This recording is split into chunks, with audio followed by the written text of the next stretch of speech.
Jam dinding di ruang tengah berdetak pelan. Tak tak tak. Putri duduk di tepi tempat tidur, menatap ransel hitam di pangkuannya dengan perasaan campur aduk. Di luar, angin malam berdesir membawa aroma hujan yang sebentar lagi akan turun. Tangannya gemetar saat merapikan kembali isi tas untuk kesekian kalinya. Baju ganti 3 pasang. Celana panjang 2. Jaket tebal. Dompet berisi uang 3 juta rupiah, hasil menyisihkan uang makan selama 3 bulan. Perhiasan ibu, 1 gelang emas, anting-anting kecil, dan cincin kawin orang tuanya yang sudah bercerai. Power bank. Charger. Foto kecil ibu yang diselipkan di buku catatan. Itu saja. Semua yang bisa ia bawa dalam pelariannya. Besok, pukul 9 pagi, ia seharusnya sudah didandani penghulu dengan paes pengantin khas Jawa. Besok, ia seharusnya menjadi istri seorang pria yang bahkan tidak ia kenal. Besok tidak akan pernah datang, bisiknya lirih pada diri sendiri. Aku tidak akan ada di sini besok. Putri menoleh ke jendela kamarnya yang menghadap ke jalan kecil kompleks perumahan sederhana tempat ia tinggal sejak lahir. Lampu jalan berkedip-kedip, beberapa mati total. Rumah-rumah di seberang gelap gulita.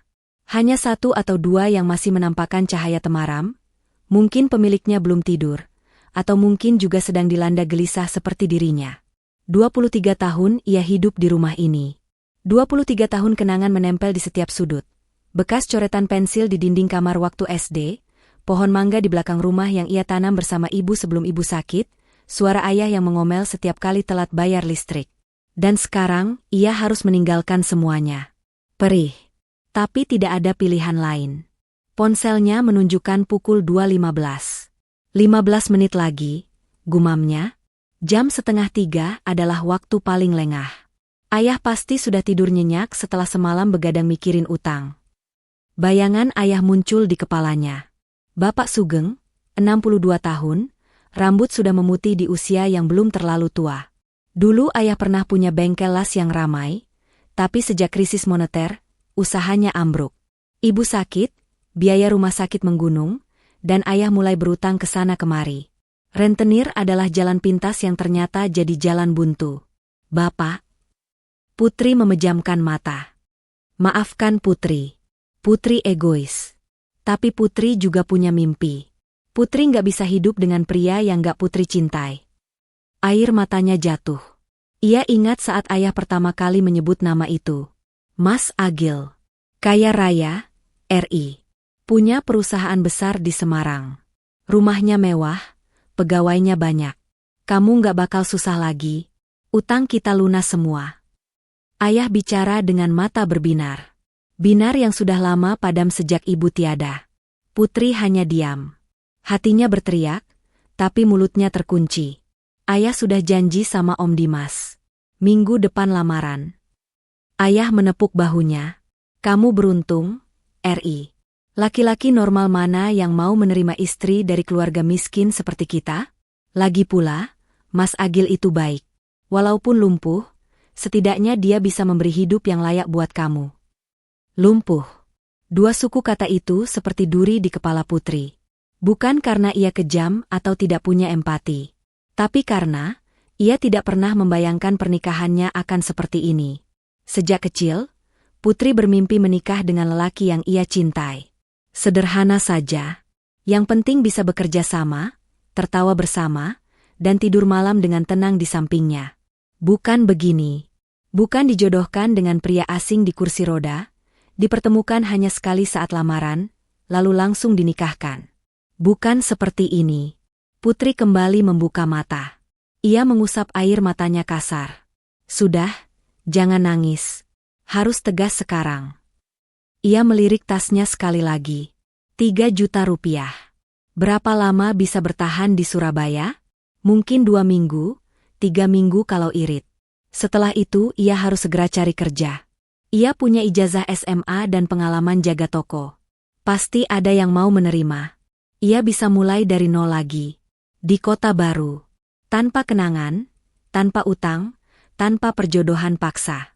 Tapi, bagaimana dengan ayah? Dadanya sesak lagi. Ia membayangkan ayah bangun pagi, mencari-carinya, lalu menemukan surat yang ia tinggalkan di meja makan. Ayah akan membaca, mungkin marah, mungkin kecewa, mungkin menangis. Ayah akan ditinggal lagi. Setelah ibu pergi, sekarang giliran putri satu-satunya yang kabur. Tapi ayah juga yang memaksaku, bisiknya, mencoba menguatkan diri. Ayah yang menjadikanku alat bayar utang. Ayah seharusnya jadi pelindung, bukan penjual. Pukul 2.28. Putri bangkit dari tempat tidur. Tasnya ia selempang di bahu. Langkahnya pelan, sangat pelan, menuju pintu kamar. Setiap derit lantai kayu membuat jantungnya berdebar lebih kencang. Ia berhenti, menahan napas, menunggu apakah ayahnya terbangun. Tak ada suara.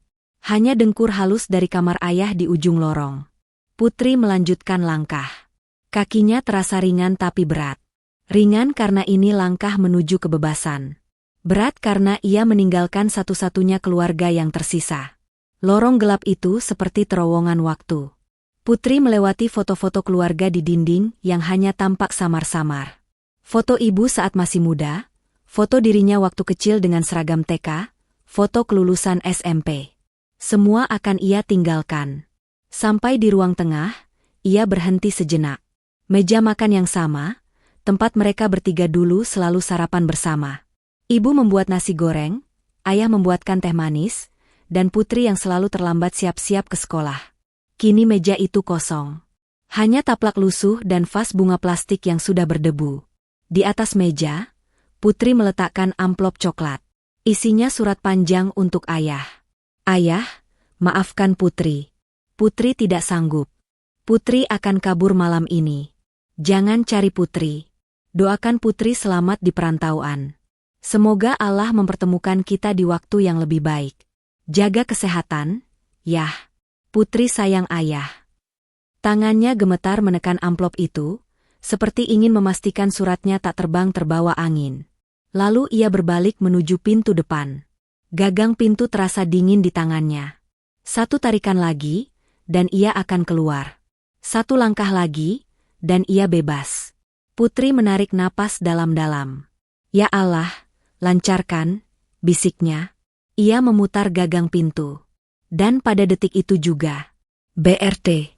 BRT. BRT. Ponsel di saku jaketnya bergetar dahsyat. Seperti tersengat listrik, Putri membeku. Tangannya refleks meraba saku, mengeluarkan ponsel dengan layar menyala terang di tengah gelapnya ruang tamu. Pesan baru dari nomor tidak dikenal.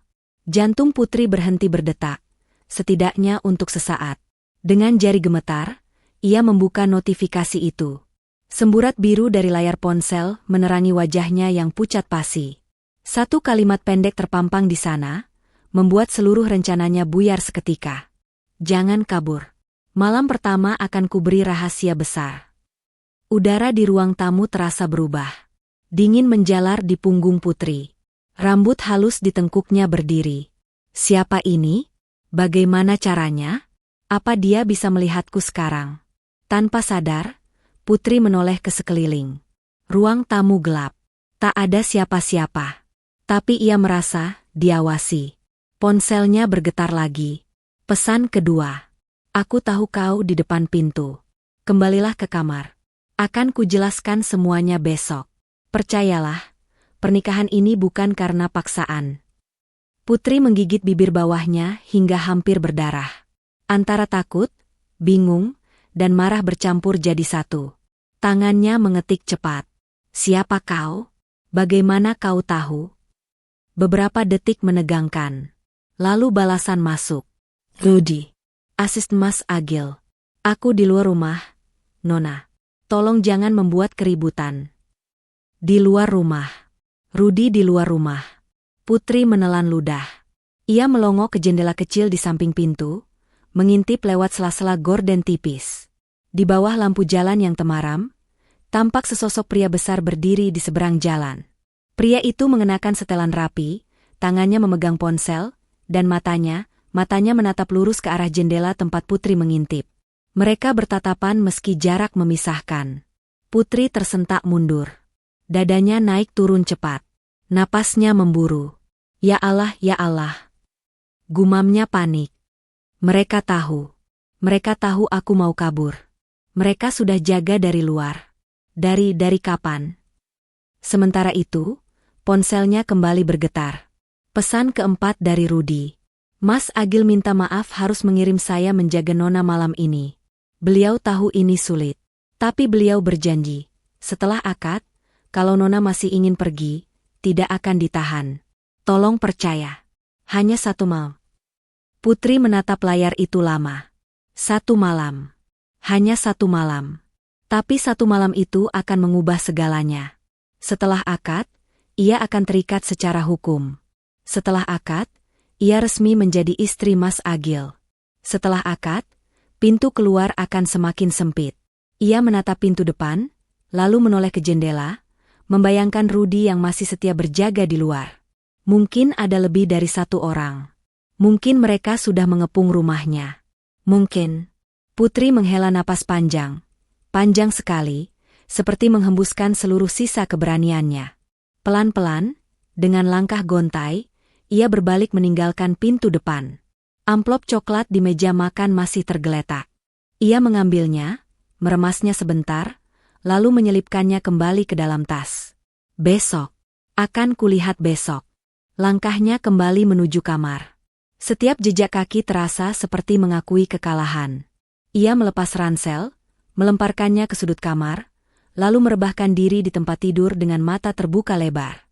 Di luar, gemuruh kecil pertanda hujan akan turun. Di dalam, hati Putri bergemuruh lebih keras. H1 menikah dengan pria lumpuh. Aku gagal kabur. Dan kini, aku harus menghadapi malam pertama penuh rahasia. Ponselnya bergetar sekali lagi. Pesan terakhir dari Rudi. Selamat malam, Nona. Sampai bertemu besok di pelaminan. Putri tidak membalas. Ia hanya menatap langit-langit kamar, bertanya dalam hati, apa yang sebenarnya terjadi? Siapa pria yang akan menjadi suamiku ini? Dan rahasia besar apa yang ia simpan untuk malam pertama? Hujan akhirnya turun, mengguyur kota dengan derasnya. Dan di tengah deru hujan itu, Putri terlelap dalam gelisah, menunggu fajar yang akan mengubah segalanya. Hujan mengguyur kota tanpa ampun. Putri terbaring di tempat tidur dengan mata masih terbuka lebar. Di luar, suara rintik air menghantam genting dan dedaunan menciptakan simfoni malam yang tak mampu menenangkan jantungnya yang masih berdegup kencang. Ponselnya tergeletak di samping bantal, layarnya sudah gelap, tapi bayangan pesan-pesan tadi masih terpampang jelas di kepalanya. Jangan kabur. Malam pertama akan kuberi rahasia besar. Kalimat itu terus berulang di benaknya seperti kaset rusak. Siapa Rudi? Asisten Mas Agil? Sejak kapan Mas Agil punya asisten yang bertugas mengawal calon pengantin wanita di malam sebelum pernikahan? Dan yang lebih mengerikan, bagaimana mereka tahu persis detik-detik ia akan melangkahkan kaki keluar rumah? Putri membolak-balikkan badan. Kasur kapuk tua itu berderit protes. Ia mencoba mengingat kembali 3 bulan terakhir, mencari-cari tanda-tanda bahwa ia sedang diawasi. Apakah pria yang mengantar pizza minggu lalu itu terlalu lama menatapnya? Apakah tukang sayur yang tiba-tiba jadi rajin lewat depan rumah itu memang mata-mata? Atau jangan-jangan ponselnya disadap? Ia meraih ponsel lagi, menatapnya dengan curiga. Benda persegi panjang itu tiba-tiba terasa asing, seperti milik orang lain. Atau seperti miliknya tapi ada mata-mata di dalamnya. Kamu Parno, RI batingnya. Kamu cuma takut, makanya mikir aneh-aneh. Tapi benarkah hanya ketakutan biasa? Pesan-pesan itu nyata. Rudi di luar sana juga nyata. Dan pernikahan besok juga nyata. Putri memejamkan mata rapat-rapat. Ia mencoba mengatur napas, melakukan teknik relaksasi yang dulu diajarkan ibunya saat ia demam panggung akan tampil puisi di sekolah. Tarik napas panjang, tahan, hembuskan pelan-pelan. Tiba-tiba, BRT. Ponselnya bergetar lagi. Putri tersentak duduk. Jantungnya seperti mau melompat keluar dari rongga dada. Dengan tangan gemetar, ia meraih ponsel dan membaca pesan baru. Bukan dari Rudi. Kali ini dari nomor berbeda. Nomor yang, tunggu, nomor itu, nomor yang ia kenal. Put, kamu masih bangun? Dita. Dita. Sahabatnya sejak SMP. Satu-satunya orang yang tahu rencana kaburnya. Tapi Dita tahu persis aturan mainnya, tidak akan ada kontak apapun setelah pukul 12 malam. Itu kesepakatan mereka untuk menghindari kecurigaan. Lalu kenapa Dita mengirim pesan sekarang? Putri membalas dengan cepat. Masih. Kenapa? Lo kenapa? P. Beberapa detik kemudian, balasan masuk. Lo lagi sendiri? Bisa telepon? Penting. Putri ragu. Suara bisa menarik perhatian ayah yang tidur di kamar sebelah. Tapi melihat kata, penting, dari Dita, hatinya makin tidak tenang.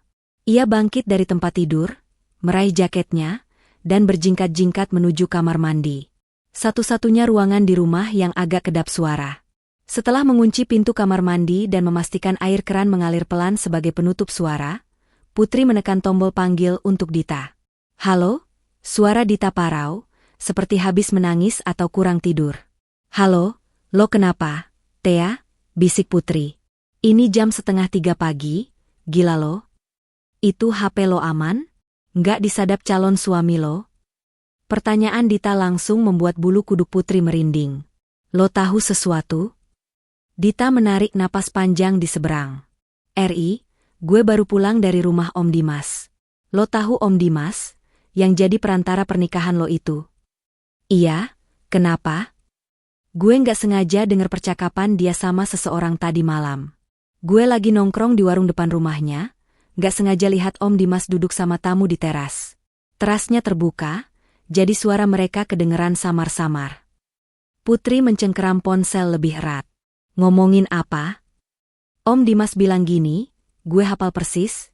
Jangan khawatir, anak itu nggak akan kabur. Keluarganya sudah kita kontrol. Dan kita juga pasang orang untuk jaga-jaga. Darah Putri serasa berdesir dingin. Kontrol? Maksudnya? Itu yang bikin gue merinding. Ri, lo dengerin dulu. Tamunya nanya, beneran aman? Soalnya kalau sampai gagal, rencana kita berantakan. Terus Om Dimas jawab, aman. Anak itu nggak tahu apa-apa. Buat dia, ini cuma pernikahan biasa dengan pria lumpuh. Pikiran dia cuma sebatas itu. Nggak akan kepikiran kalau di balik ini semua ada yang lebih besar. Putri merasa kakinya lemas. Ia duduk di pinggir bathtub yang sudah lama tak terpakai. Lebih besar? Maksudnya? Gue nggak tahu, Ri. Tapi yang jelas, Om Dimas ngomongin lo kayak lo itu pion catur. Lo bagian dari rencana sesuatu. Bukan cuma perjodohan biasa. Terus gue harus gimana? Dita terdiam sebentar. Lo masih mau kabur? Gue udah di depan pintu tadi, tapi ada orang jaga di luar. Siapa? Rudy, asisten Mas Agil. Dia ngirim pesan, bilang jangan kabur, katanya Mas Agil mau kasih rahasia besar di malam pertama. Rahasia besar? Dita mengulang dengan nada curiga. Lo percaya? Gue nggak tahu, Tea. Bingung. Kalau mereka emang punya rencana jahat, kenapa harus ngasih tahu duluan? Kenapa nggak biarin aja gue kabur dan mereka cari alasan buat batalkan pernikahan? Itu dia yang aneh. Lo nggak kepikiran. Ri, mungkin Mas Agil juga cuma korban. Mungkin dia juga dipaksa. Atau mungkin dia tahu ada sesuatu yang bakal terjadi, dan dia butuh lo di sisinya buat sesuatu. Atau mungkin dia penjahat. Atau mungkin dia juga nggak tahu kalau Om Dimas punya maksud lain. Keduanya terdiam. Di kamar mandi kecil itu, hanya suara air keran yang mengalir pelan menemani kegalauan Putri. Lo tahu, Dita memecah keheningan, gue jadi ingat omongan ibunya Om Dimas dulu. Ibu lo sama ibu gue kan arisan bareng. Waktu itu ibu gue cerita. Katanya Om Dimas itu pernah kerja di perusahaan besar terus dipecat karena kasus penggelapan. Tapi karena keluarganya punya koneksi, kasusnya damai di dalam. Lo nggak tahu itu? Kepala Putri berdenyut. Nggak. Bapak nggak pernah cerita. Wajar sih, mungkin biar lo nggak ragu sama perjodohan ini. Tapi coba lo pikir, Ri. Tiba-tiba Om Dimas kenalin lo ke Mas Agil yang katanya sepupunya. Padahal sebelumnya nggak pernah sekalipun lo denger ada sepupu kaya raya. Terus Mas Agil langsung setuju nikah sama lo padahal baru lihat foto. Terus utang bapak lo dilunasi seketika. Nggak aneh. Putri mengusap wajahnya yang terasa panas. Terus saran lo apa, Thea? Gue harus tetap kabur? Tapi mereka jaga di luar. Kalau gue paksa kabur, bisa bahaya. Gue bisa jemput sekarang. Lewat belakang. Gue bawa motor. Tawaran Dita menggelitik hati Putri. Temannya itu memang pemberani. Tapi, kalau mereka emang jahat, lo juga bakal ikut terancam, Thea. Gue peduli apa? Lo sahabat gue. Putri tersenyum getir di tengah kekalutan. Dita selalu seperti ini. Sejak SMP, Dita selalu jadi tamengnya. Saat Putri dibully karena baju seragamnya lusuh, Dita yang maju melawan. Saat Putri hampir putus sekolah karena tak ada biaya, Dita yang menggalang dana diam-diam di kelas. Dita memang bukan siapa-siapa, anak tukang bakso yang rumahnya kontrakan, tapi hatinya lebih mulia dari siapapun. Enggak, Thea, Putri akhirnya memutuskan. Lo nggak usah jemput. Ini urusan gue. Gue harus hadapi sendiri. Lo yakin? Lo bilang sendiri, mungkin Mas Agil juga korban. Mungkin dia butuh bantuan gue. Mungkin rahasia besar itu. Atau mungkin itu jebakan. Kalau jebakan, mereka nggak bakal ngasih tahu duluan. Mereka bakal biarin gue kabur, lalu bilang ke semua orang kalau gue ingkar janji, lalu nikah batal, lalu mereka punya alasan buat apapun itu. Dita menghela napas panjang. Gue nggak suka ini, Ri. Tapi gue hargai keputusan lo. Gue cuma minta satu, janji sama gue, lo bakal hati-hati. Lo bakal kabur beneran kalau keadaan bahaya. Dan lo bakal hubungi gue setiap hari. Deal? Deal? Dan satu lagi. Lo tahu aplikasi pelacak lokasi? Gue kirimin link. Lo install diam-diam. Jadi kalau sesuatu terjadi, gue tahu lo di mana. Putri tersenyum meski tak terlihat. Lo keterlaluan, Thea. Gue sahabat lo. Tugas gue adalah keterlaluan demi keselamatan lo. Mereka tertawa kecil. Tawa yang getir di tengah malam yang mencekam. Setelah menutup telepon, Putri duduk termenung di kamar mandi. Air keran masih mengalir, membuang percuma air pam yang mahal. Tapi ia tak peduli. Pikirannya sedang melayang jauh, mencoba merangkai puzzle yang berserakan. Om Dimas punya masa lalu kriminal. Om Dimas yang memperkenalkan Mas Agil.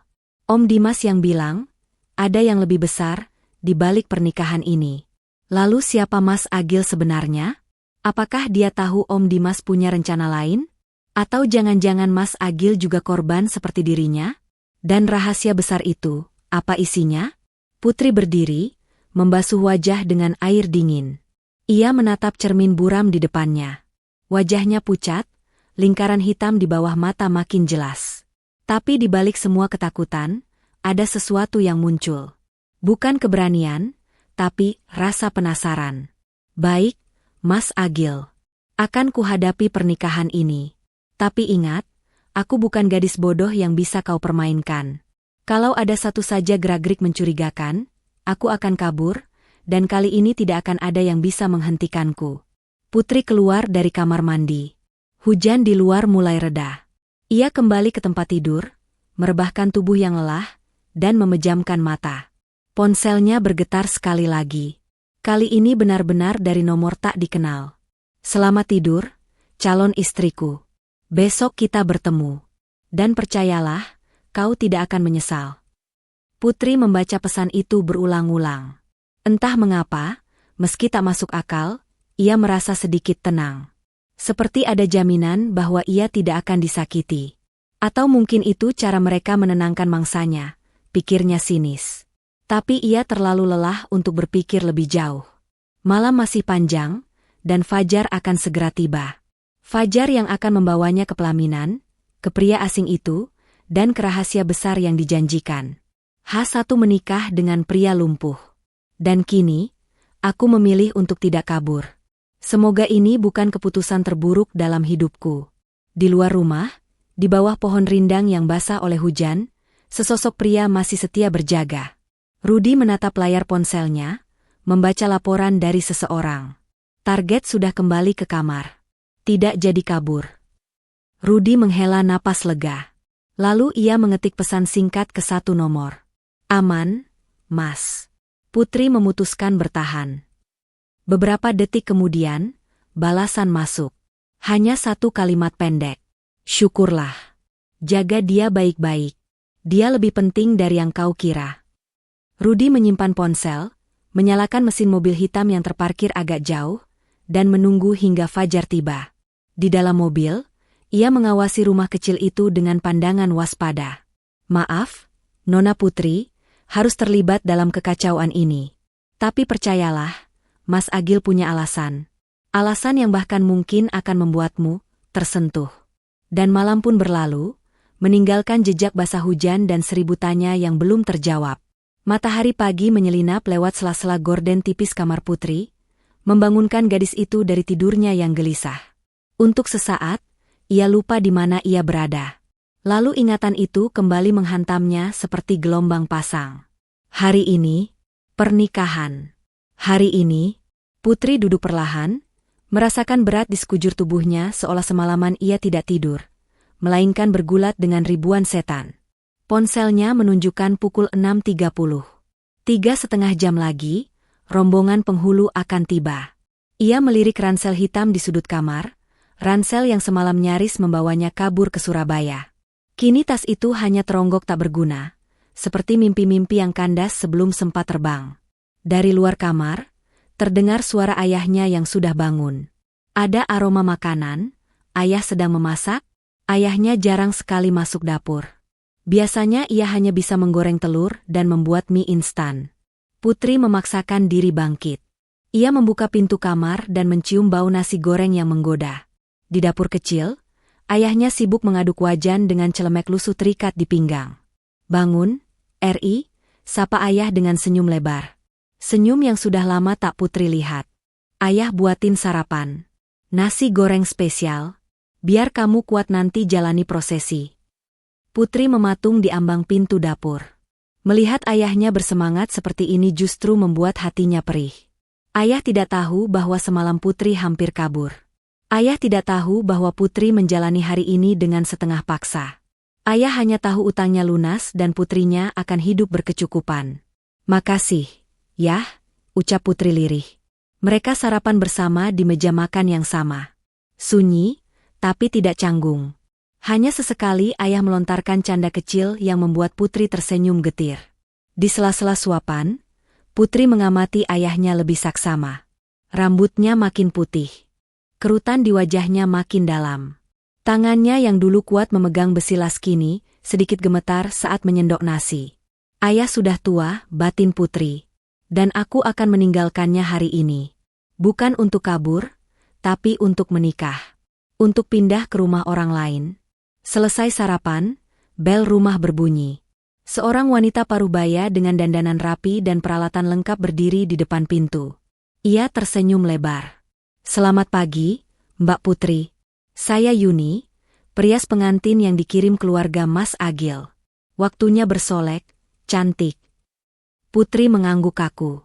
Proses rias berlangsung di kamarnya. Mbak Yuni ceplas-ceplos bercerita tentang berbagai pengantin yang pernah diriasnya. Ada yang menangis histeris karena bahagia, ada yang pingsan karena grogi, ada yang hampir kabur di tengah jalan. Putri hanya diam mendengar, tak mampu berkata-kata. Ayam kampus. Mbak Putri tenang banget. Komentar Mbak Yuni sambil merapikan paes di kening Putri. Biasanya pengantin tuh deg-degan setengah mati. Putri tersenyum tipis. Kalau tahu aku semalam hampir kabur, mungkin Mbak Yuni akan kaget. Selesai berias, Putri menatap bayangannya di cermin. Ia cantik. Sangat cantik. Kebaya putih dan paes emas membuatnya terlihat seperti putri keraton. Tapi matanya kosong. Seperti boneka. Sekitar pukul 9.30, mobil jemputan tiba. Putri dipapak masuk ke mobil hitam mewah yang tak pernah ia naiki sebelumnya. Ayahnya duduk di samping dengan setelan rapi. Mungkin satu-satunya setelan bagus yang ia miliki, yang biasa dipakai ke kondangan. Sepanjang perjalanan ke rumah Mas Agil, Putri hanya menatap pemandangan di luar jendela. Rumah-rumah berganti, dari kawasan padat penduduk menuju perumahan elit dengan gerbang satpam dan jalanan lebar. Mereka berhenti di depan sebuah rumah besar bergaya minimalis modern. Putri sempat terkesima. Rumah itu lebih mirip galeri seni daripada rumah tinggal. Tembok putih, taman asri dengan kolam ikan koi, dan pintu utama dari kayu jati solid. "Ini rumahnya, Nona," ujar sopir yang membukakan pintu. Putri melangkah keluar. Kakinya terasa ringan di paving blok yang rapi. Ia berjalan masuk dengan ditemani ayah, ditemani degup jantung yang tak karuan. Di dalam, tamu-tamu sudah berdatangan. Putri melihat beberapa wajah familiar, tetangganya, teman ayahnya, dan Om Dimas yang menyambutnya dengan senyum lebar. Terlalu lebar. Putri ingat percakapan yang diceritakan Dita semalam. Ia harus hati-hati dengan Om Dimas. "Putri, cantik sekali." Om Dimas menjabat tangannya.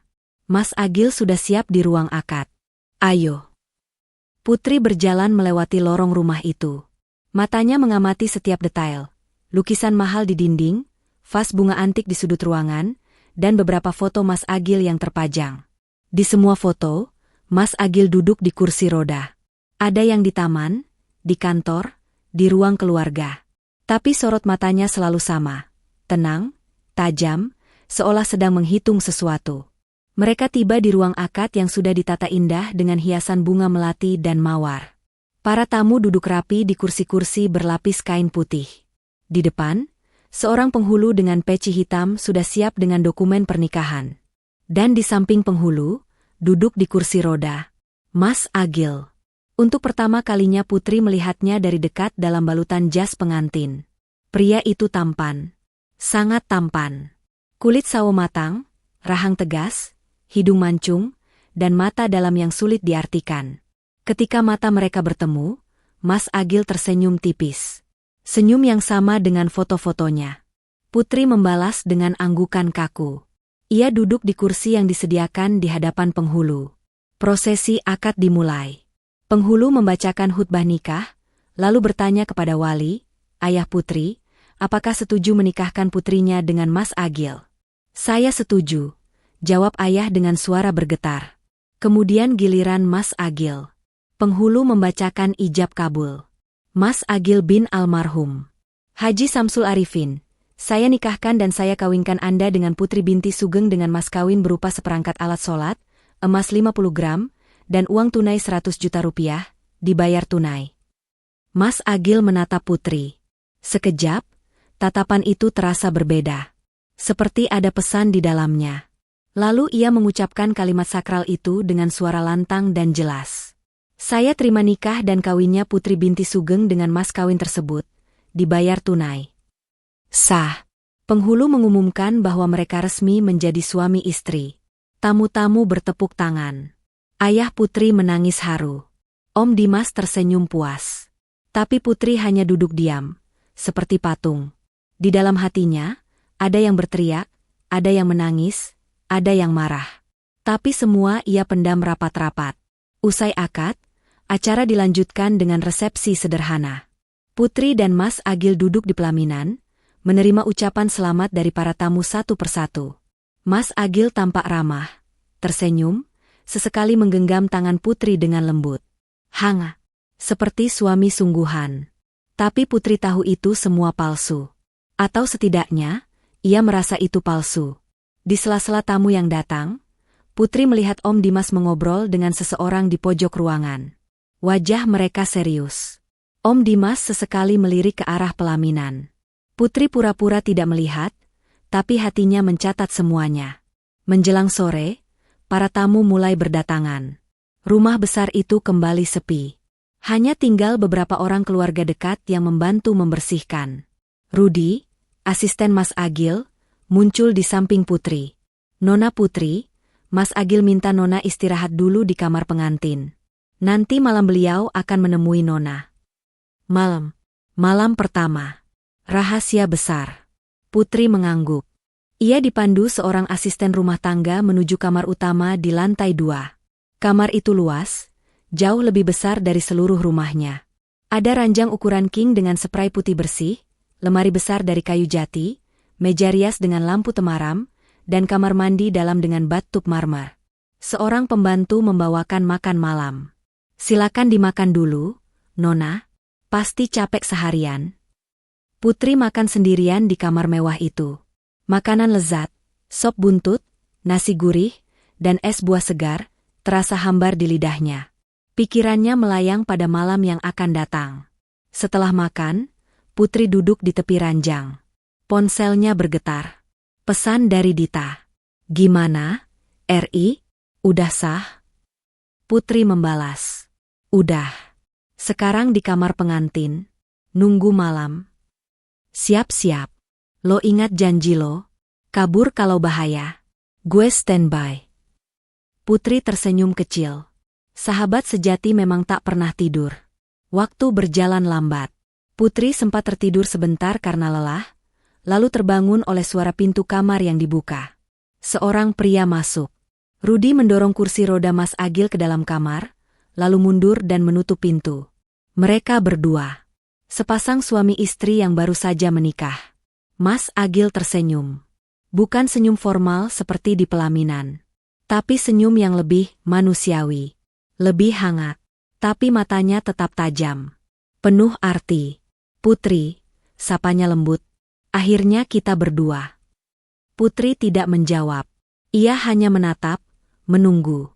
Mas Agil menggerakkan kursi rodanya mendekat. Tangannya meraih nakas, mengambil sebuah map coklat, lalu menyerahkannya pada Putri. Ini, katanya, rahasia besar yang kujanjikan. Putri menerima map itu dengan tangan gemetar. Map coklat itu terasa berat di tangan Putri, meski secara fisik hampir tidak berbobot. Ia menatapnya lama, seolah benda itu bisa meledak kapan saja.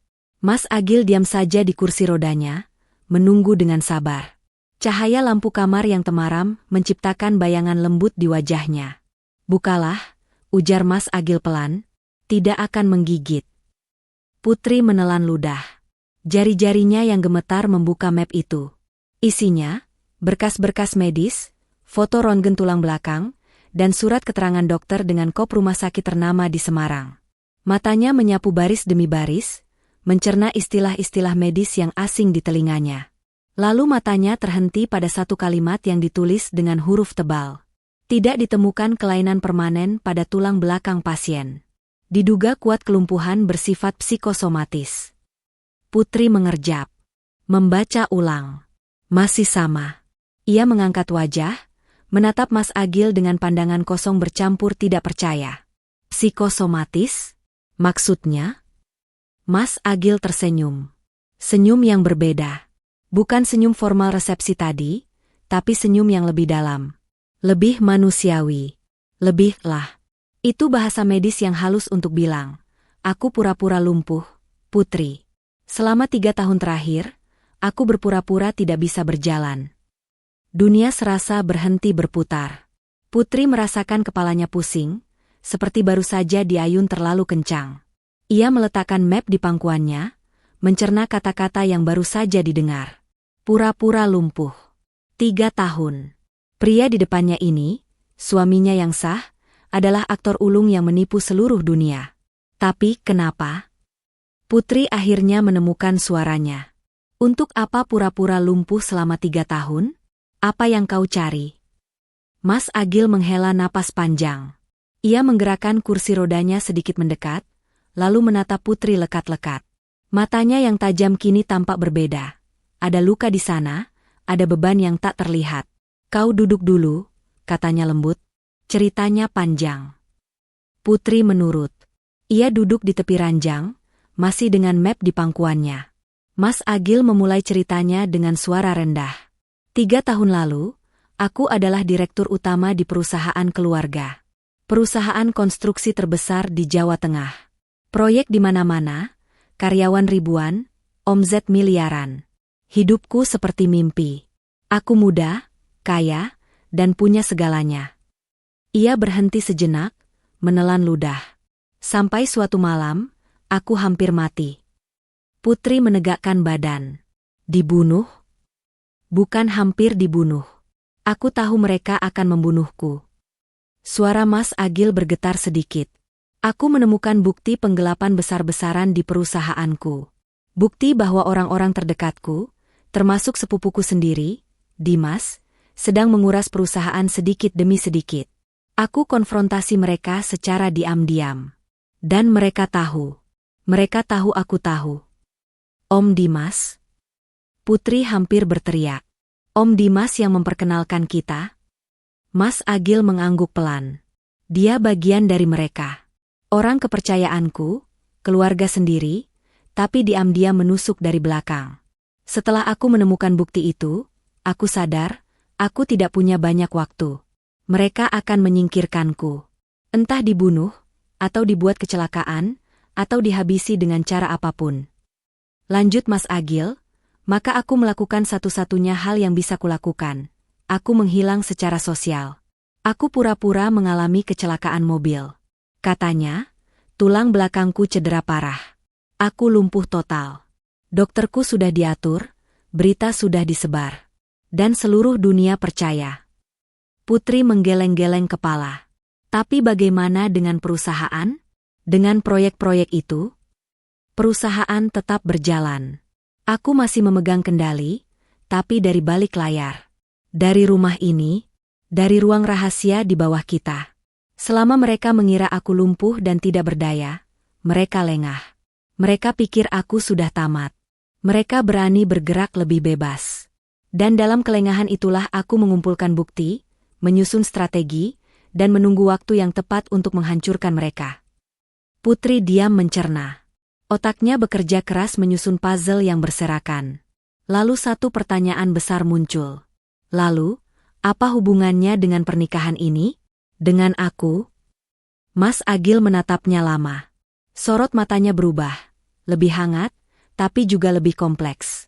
Kau bagian dari strategi itu, Putri. Aku butuh sesuatu yang memicu mereka bergerak lebih cepat. Sesuatu yang membuat mereka bertanya-tanya, cemas, dan akhirnya melakukan kesalahan. Aku tidak mengerti. Selama 3 tahun, aku hidup seperti mayat hidup. Tidak ada kejutan, tidak ada perubahan. Mereka sudah nyaman dengan situasi ini. Tapi tiba-tiba aku menikah. Pria lumpuh yang katanya tidak bisa apa-apa tiba-tiba mengambil istri. Seorang gadis muda, cantik, dari keluarga biasa. Itu pasti memicu rasa penasaran. Mereka akan bertanya, kenapa dia menikah? Ada apa di balik ini? Apa dia mulai bangkit? Apa dia punya rencana? Jantung Putri berdetak kencang. Jadi aku umpan? Mas Agil mengangguk tanpa ragu. Ya, umpan. Tapi bukan umpan sembarangan. Ia menggeser kursi rodanya lebih dekat. Aku sudah mengamatimu lama, Putri. Sejak Dimas bercerita tentang keluargamu yang terlilit utang. Aku tahu kau gadis baik. Aku tahu kau bekerja keras membantu ayahmu. Aku tahu kau tidak pernah meminta-minta, tidak pernah mengeluh, terus bertahan meski hidup berat. Ia berhenti, lalu melanjutkan dengan suara lebih lembut. Aku juga tahu kau tidak menikahiku karena uang. Aku tahu kau melakukannya karena terpaksa. Dan itu justru membuatmu sempurna untuk rencanaku. Karena kau tidak punya kepentingan dengan mereka. Kau tidak bisa disuap atau diancam. Kau orang luar yang bersih. Putri tertawa getir. Jadi aku dipilih karena aku miskin dan tidak punya pilihan. Kau dipilih karena aku percaya kau kuat. Dan karena aku butuh seseorang yang bisa dipercaya di sisiku. Udara di kamar itu terasa berat. Putri menunduk, menatap map di pangkuannya. Ribuan perasaan bercampur jadi satu. Marah, kecewa, takut, tapi juga anehnya sedikit kagum. Pria ini berjuang sendirian selama 3 tahun. Hidup dalam kepura-puraan. Mengubur dirinya hidup-hidup di kursi roda demi menyelamatkan diri dan perusahaannya. Itu gila. Tapi juga berani. Lalu sekarang, tanya Putri lirih. Apa yang kau harapkan dariku? Mas Agil menghela napas. 1 tahun. Aku minta 1 tahun. 1 tahun? 1 tahun kita jalani pernikahan palsu ini. Kau tetap tinggal di rumah ini sebagai istriku. Di depan umum, kita tampil mesra. Di depan mereka, kita tampil seperti pasangan sungguhan. Selama 1 tahun itu, aku akan menyelesaikan semua rencanaku. Mengumpulkan bukti terakhir, menjebak mereka, dan mengembalikan perusahaan ke tangan yang benar. Lalu setelah 1 tahun? Setelah 1 tahun, kalau kau mau pergi, aku akan menceraikanmu. Tanpa syarat, tanpa ribet. Aku bahkan akan memberimu uang yang cukup untuk memulai hidup baru. Tapi kalau kau mau bertahan, kita bisa bicarakan lagi. Putri diam. Pikirannya berputar kencang. 1 tahun. Pernikahan palsu. Pura-pura bahagia di depan orang-orang yang mungkin berbahaya. Bagaimana dengan ayahku? Tanyanya. Dia tidak tahu apa-apa. Ayahmu hanya tahu kau menikah dengan pria lumpuh kaya raya. Itu saja. Tidak perlu lebih. Untuk keamanannya sendiri. Dan utangnya? Lunas. Semua sudah aku lunasi kemarin. Bahkan lebih. Ada uang simpanan atas namamu di bank. Untuk jaga-jaga. Putri terkejut. Ia tidak menyangka pria ini berpikir sejauh itu. Kau sudah merencanakan semuanya dengan rapi. Sudah 3 tahun. Aku punya banyak waktu di kursi roda ini untuk merencanakan. Suasana hening beberapa saat. Hanya suara detak jam dinding yang menemani. Putri tiba-tiba teringat sesuatu. Tadi kau bilang di rumah ini ada ruang rahasia? Dan kau bisa berjalan. Mas Agil tersenyum misterius. Ia menoleh ke arah lemari besar di sudut kamar. Kemudian, tanpa diduga, ia berdiri. Putri hampir berteriak. Dengan tenang, Mas Agil berjalan, menuju lemari itu. Tangannya menyentuh sesuatu di dinding, dan tiba-tiba sebuah panel rahasia terbuka, memperlihatkan lorong gelap di baliknya. Ia berbalik menghadap Putri. Di balik dinding ini, aku bebas. Ada kamar mandi pribadi, ruang kerja, perpustakaan kecil, bahkan gym sederhana. Semua yang kubutuhkan untuk tetap waras selama 3 tahun. Putri menatapnya dengan mulut terbuka. Pria ini, suaminya, adalah pria paling misterius yang pernah ia temui. Tapi di depan orang lain, kau harus tetap di kursi roda. Termasuk di depan pembantu, tamu, bahkan keluargaku sendiri. Hanya Rudi yang tahu. Dan sekarang kau. Kenapa kau percaya padaku? Kita bahkan baru bertemu beberapa kali.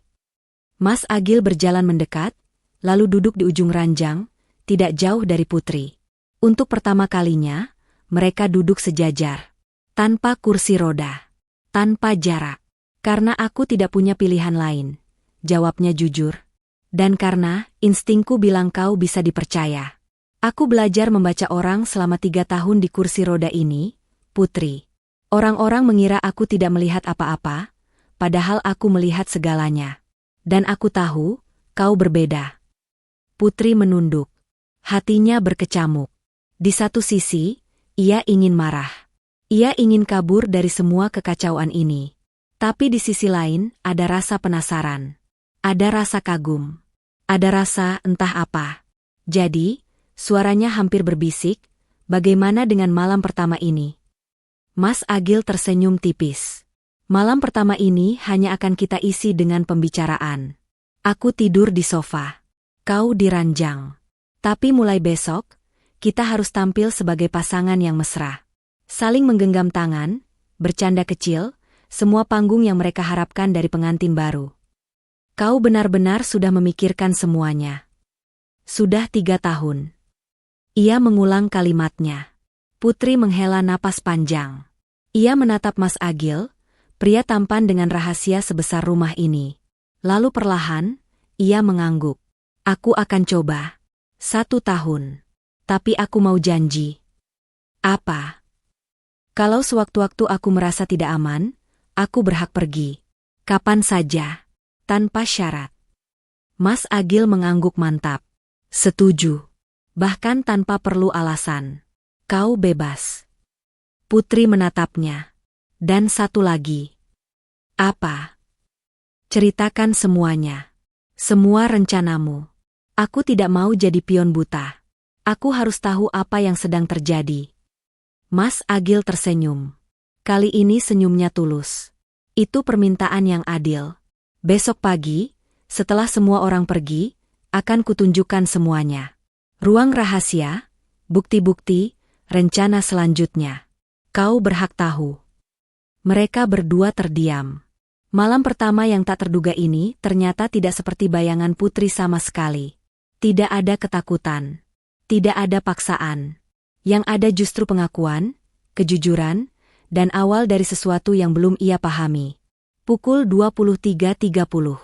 Mas Agil bangkit dari ranjang dan mengambil selimut cadangan dari lemari. "Selamat malam, Putri," ucapnya lembut. "Terima kasih sudah tidak kabur semalam. Terima kasih sudah mau mendengarkan." Ia berjalan menuju sofa panjang di dekat jendela, merebahkan diri, dan memejamkan mata. Putri masih duduk di ranjang. Ia menatap punggung pria itu, punggung yang selama 3 tahun membawa beban rahasia sendirian. Tiba-tiba ia merasa iba. "Mas," panggilnya pelan. Mas Agil menoleh. "Ya?" Putri ragu sejenak, lalu berkata, "Selamat malam." Mas Agil tersenyum. "Selamat malam, istriku." Putri merebahkan diri di ranjang mewah itu, menatap langit-langit kamar. Di luar, hujan kembali turun, menemani malam pertamanya sebagai istri. Tapi hatinya tidak lagi gelisah. Mungkin karena ia sudah tahu kebenaran. Atau mungkin karena, untuk pertama kalinya, ia merasa ada seseorang yang jujur padanya. Malam pertama yang tak terduga. Bukan malam yang ia takuti, tapi malam yang justru membuka pintu menuju petualangan baru. "Baiklah, Mas Agil. Akan kujalani 1 tahun ini. Tapi ingat, aku bukan hanya umpan. Aku juga manusia yang punya hati. Dan hati itu, belum kuberikan pada siapapun." Pagi pertama sebagai istri Mas Agil datang dengan sinar matahari yang cerah. Putri membuka matanya perlahan, sempat bingung sejenak melihat langit-langit tinggi berhiaskan lampu kristal yang asing. Lalu ingatan semalam kembali membanjiri kepalanya. Mas Agil. Rahasia besar. Pernikahan palsu. Dan pria yang kini sedang duduk tenang di kursi rodanya dekat jendela, menatap taman belakang yang basah oleh embun. "Selamat pagi," sapa Mas Agil tanpa menoleh. Suaranya tenang, seperti orang yang sudah lama bangun. Putri duduk, merapikan rambutnya yang acak-acakan. "Selamat pagi. Kau, sudah bangun lama?" "Sejak subuh. Aku biasa begini. 3 tahun di kursi roda mengajarkanku untuk memanfaatkan waktu sebaik mungkin." Ia menoleh, tersenyum tipis. "Ada pembantu yang sudah menyiapkan sarapan. Tapi sebelum itu, kau masih ingat janji semalam?" Putri mengangguk. "Kau akan menunjukkan semuanya. Ikut aku." Mas Agil menggerakkan kursi rodanya menuju lemari besar di sudut kamar. Tangannya meraih vas bunga di atas nakas, memutarnya perlahan. Terdengar bunyi klik halus, dan tiba-tiba sebagian dinding di samping lemari itu bergeser, membuka lorong rahasia dengan tangga menurun. Putri terkesima. "Selama 3 tahun aku tidur di kamar ini, tidak pernah tahu ada ini. Kamar ini dulunya kamar orang tuaku. Aku yang meminta direnovasi 3 tahun lalu, menambahkan lorong rahasia ini. Hanya arsitek terpercaya yang tahu, dan dia sudah kubayar mahal untuk tutup mulut." Mas Agil berdiri dari kursi rodanya. Untuk pertama kalinya Putri melihatnya berjalan dengan langkah normal. Pria itu tinggi, tegap, dan gerakannya lincah, sama sekali tidak seperti orang yang baru bangun dari kelumpuhan. "Kau bisa benar-benar berjalan," gumam Putri. "Tentu. Aku tidak pernah lumpuh. Ingat?" Mas Agil tersenyum. "Ayo." Mereka menuruni tangga. Lorong di bawah ternyata lebih luas dari bayangan Putri. Ada ruangan besar dengan pencahayaan hangat, dilengkapi meja kerja, rak-rak berisi dokumen, beberapa layar komputer, papan tulis besar penuh diagram dan foto, serta fasilitas lain seperti kamar mandi kecil dan sofa panjang. "Ini markas komandoku selama 3 tahun, ujar Mas Agil. "Dari sini aku mengawasi semua gerak-gerik mereka, mengumpulkan bukti, merencanakan strategi." Putri berjalan mengelilingi ruangan. Matanya tertumbuk pada papan tulis yang penuh dengan foto-foto, garis hubungan, dan catatan. Ia melihat foto Om Dimas di sana, juga beberapa pria lain yang tidak dikenalnya. Ada juga foto dirinya sendiri, foto kesehariannya di pasar, di rumah, bahkan saat bekerja di toko kelontong dulu. Bulu kuduknya merinding. Kau memata-mataiku."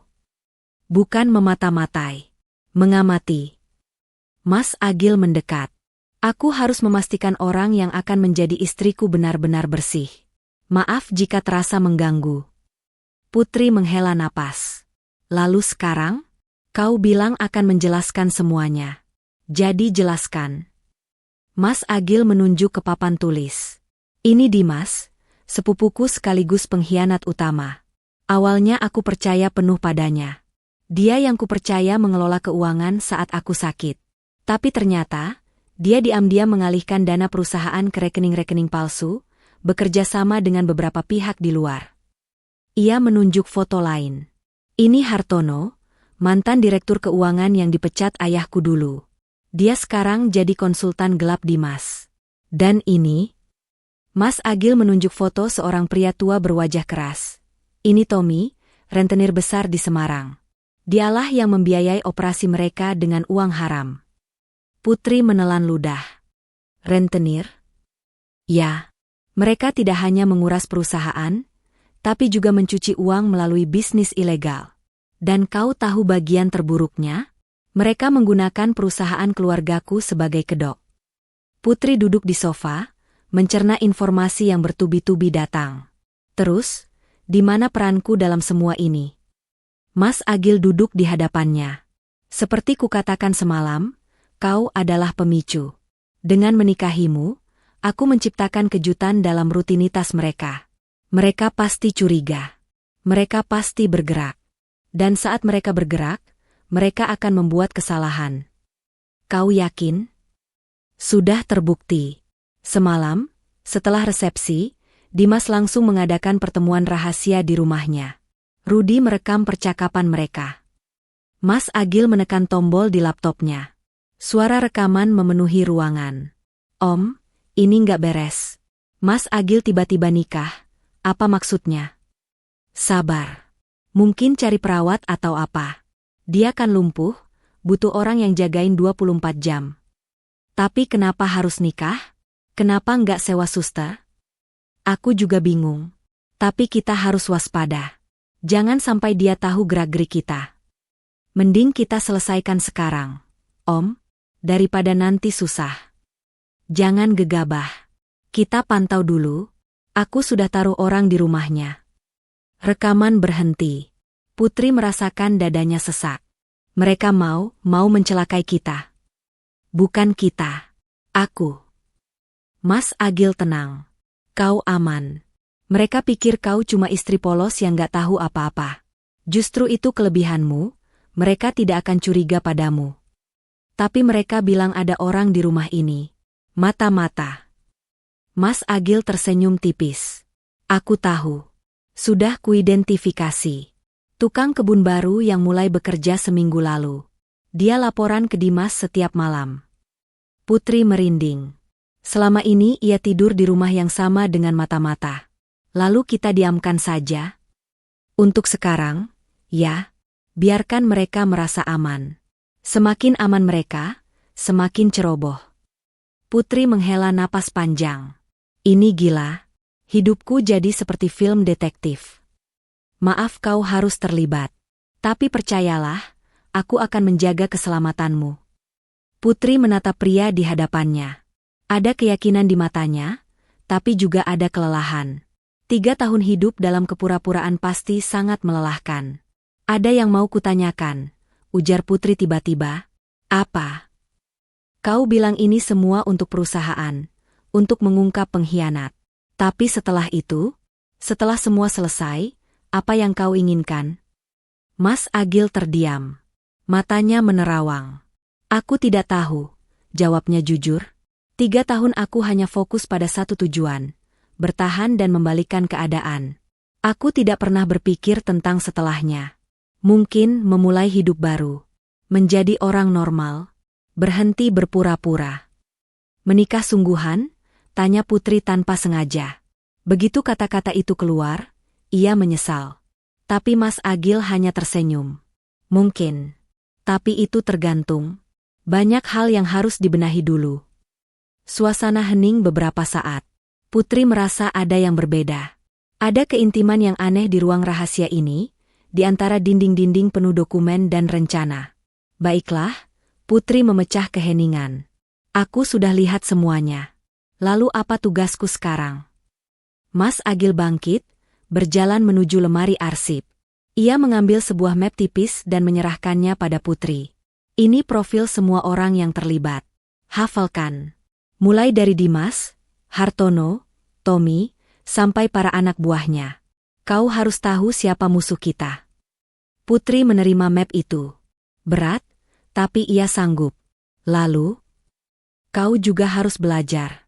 Tentang perusahaan, tentang sejarah keluarga, tentang hal-hal dasar yang seharusnya diketahui istri direktur utama. Mereka akan mengujimu, sadar atau tidak. Kau harus siap. Ada lagi.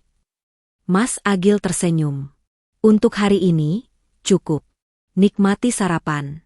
Nanti siang kita akan tampil keluar bersama. Ajak aku jalan-jalan di taman. Tersenyumlah. Pegang tanganku. Biar semua orang lihat kita pasangan bahagia. Meskipun palsu. Tapi siapa tahu. Mas Agil menatapnya dengan sorot mata sulit diartikan. Lama-lama jadi nyata. Jantung Putri berdetak lebih cepat. Ia mengalihkan pandangan. Aku akan coba. Mereka naik kembali ke kamar. Mas Agil duduk di kursi rodanya, kembali menjadi pria lumpuh yang dikenal dunia. Tapi Putri sekarang tahu kebenarannya. Dan kebenaran itu mengubah segalanya. Sarapan di ruang makan ditemani para pembantu. Mas Agil tampak tenang menyuap bubur ayam, sesekali melempar senyum pada Putri. Putri berusaha membalas, meski masih canggung. Seusai sarapan, seperti rencana, mereka keluar ke taman. Putri mendorong kursi roda Mas Agil pelan-pelan, menyusuri jalan setapak di antara bunga-bunga. Dari kejauhan, ia melihat tukang kebun baru yang sedang memangkas tanaman. Pria itu melirik mereka sekilas. Mata-mata. Putri menunduk, berbisik, "Itu dia?" Mas Agil mengangguk samar. "Dia. Jangan lihat ke sana. Pura-pura tidak tahu." Putri menurut. Ia terus mendorong kursi roda, sesekali tertawa kecil mendengar candaan Mas Agil. Mereka tampak seperti pasangan pengantin baru yang sedang bermesraan di taman. Tapi di balik semua itu, Putri menyadari sesuatu. Ia tidak lagi merasa takut. Justru ada rasa semangat. Seperti sedang memainkan peran dalam drama besar. Dan untuk pertama kalinya dalam hidupnya, ia merasa punya tujuan yang lebih besar dari sekadar bertahan hidup. "Makan siang nanti, kau akan bertemu beberapa kolega," ujar Mas Agil pelan. "Termasuk Hartono. Awas, dia licin." "Siap. Dan ingat, apapun yang terjadi, kau istriku. Kau berhak bicara, bertanya, bahkan membela diri. Jangan pernah merasa kecil di hadapan mereka." Putri mengangguk. Ia menatap punggung Mas Agil yang membungkuk di kursi roda. Pria ini mungkin menyembunyikan banyak hal, tapi ia juga melindunginya dengan cara yang tak terduga. Pagi itu, di bawah sinar matahari yang hangat, Putri merasa mungkin, hanya mungkin, keputusan untuk tidak kabur adalah keputusan terbaik dalam hidupnya. Makan siang itu berlangsung di ruang keluarga yang luas, dengan meja panjang berlapis taplak putih bersih. Mas Agil duduk di kursi rodanya di ujung meja, sementara Putri di samping kanannya. Di hadapan mereka, 3 orang tamu duduk rapi. Hartono, pria parubaya dengan kacamata tebal dan senyum yang terlalu manis. Seorang wanita muda bernama Sari yang katanya asisten Hartono, dan seorang pria lain yang diperkenalkan sebagai notaris keluarga. Putri mengamati Hartono dengan saksama. Pria ini persis seperti deskripsi Mas Agil. Licin. Matanya bergerak ke sana kemari, sesekali mendarat pada Putri dengan sorot yang membuatnya tidak nyaman. Tapi Putri sudah bertekad. Ia tidak akan menunjukkan kelemahan. "Selamat ya, Mas Agil, Mbak Putri," sapa Hartono dengan suara beratnya. Akhirnya Mas Agil memutuskan menikah juga. "Kami semua kaget, tapi senang tentunya." "Terima kasih, Pak Hartono," jawab Mas Agil tenang. "Putri, ini Pak Hartono, mantan direktur keuangan perusahaan. Beliau sudah pensiun, tapi masih sering memberi masukan." Putri mengangguk sopan. "Senang bertemu, Pak." "Mbak Putri cantik sekali," Sari ikut berkomentar. Mas Agil beruntung. Percakapan mengalir seperti biasa. Mereka membicarakan bisnis, proyek terbaru, dan rencana perusahaan ke depan. Putri hanya mendengar, sesekali tersenyum sopan. Tapi ia menyadari sesuatu. Hartono terus-menerus mencoba menggali informasi tentang kehidupan pribadi mereka. Rencana bulan madu kemana, Mas? Tanya Hartono di sela-sela. Masih berpikir, jawab Mas Agil. Mungkin nanti setelah ada waktu luang. Ah, jangan terlalu sibuk bekerja. Istri baru harus dimanjakan. Hartono tertawa, tapi matanya tetap dingin.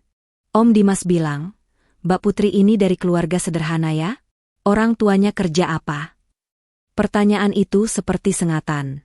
Putri merasakan ada nada merendahkan di baliknya. Tapi ia menjaga senyum. Ayah saya pensiunan, Pak. Dulu punya bengkel las. Oh, bengkel las. Kecil ya? Kecil, Pak. Tapi cukup untuk membesarkan saya. Hartono tersenyum, tapi senyum itu tidak sampai ke mata.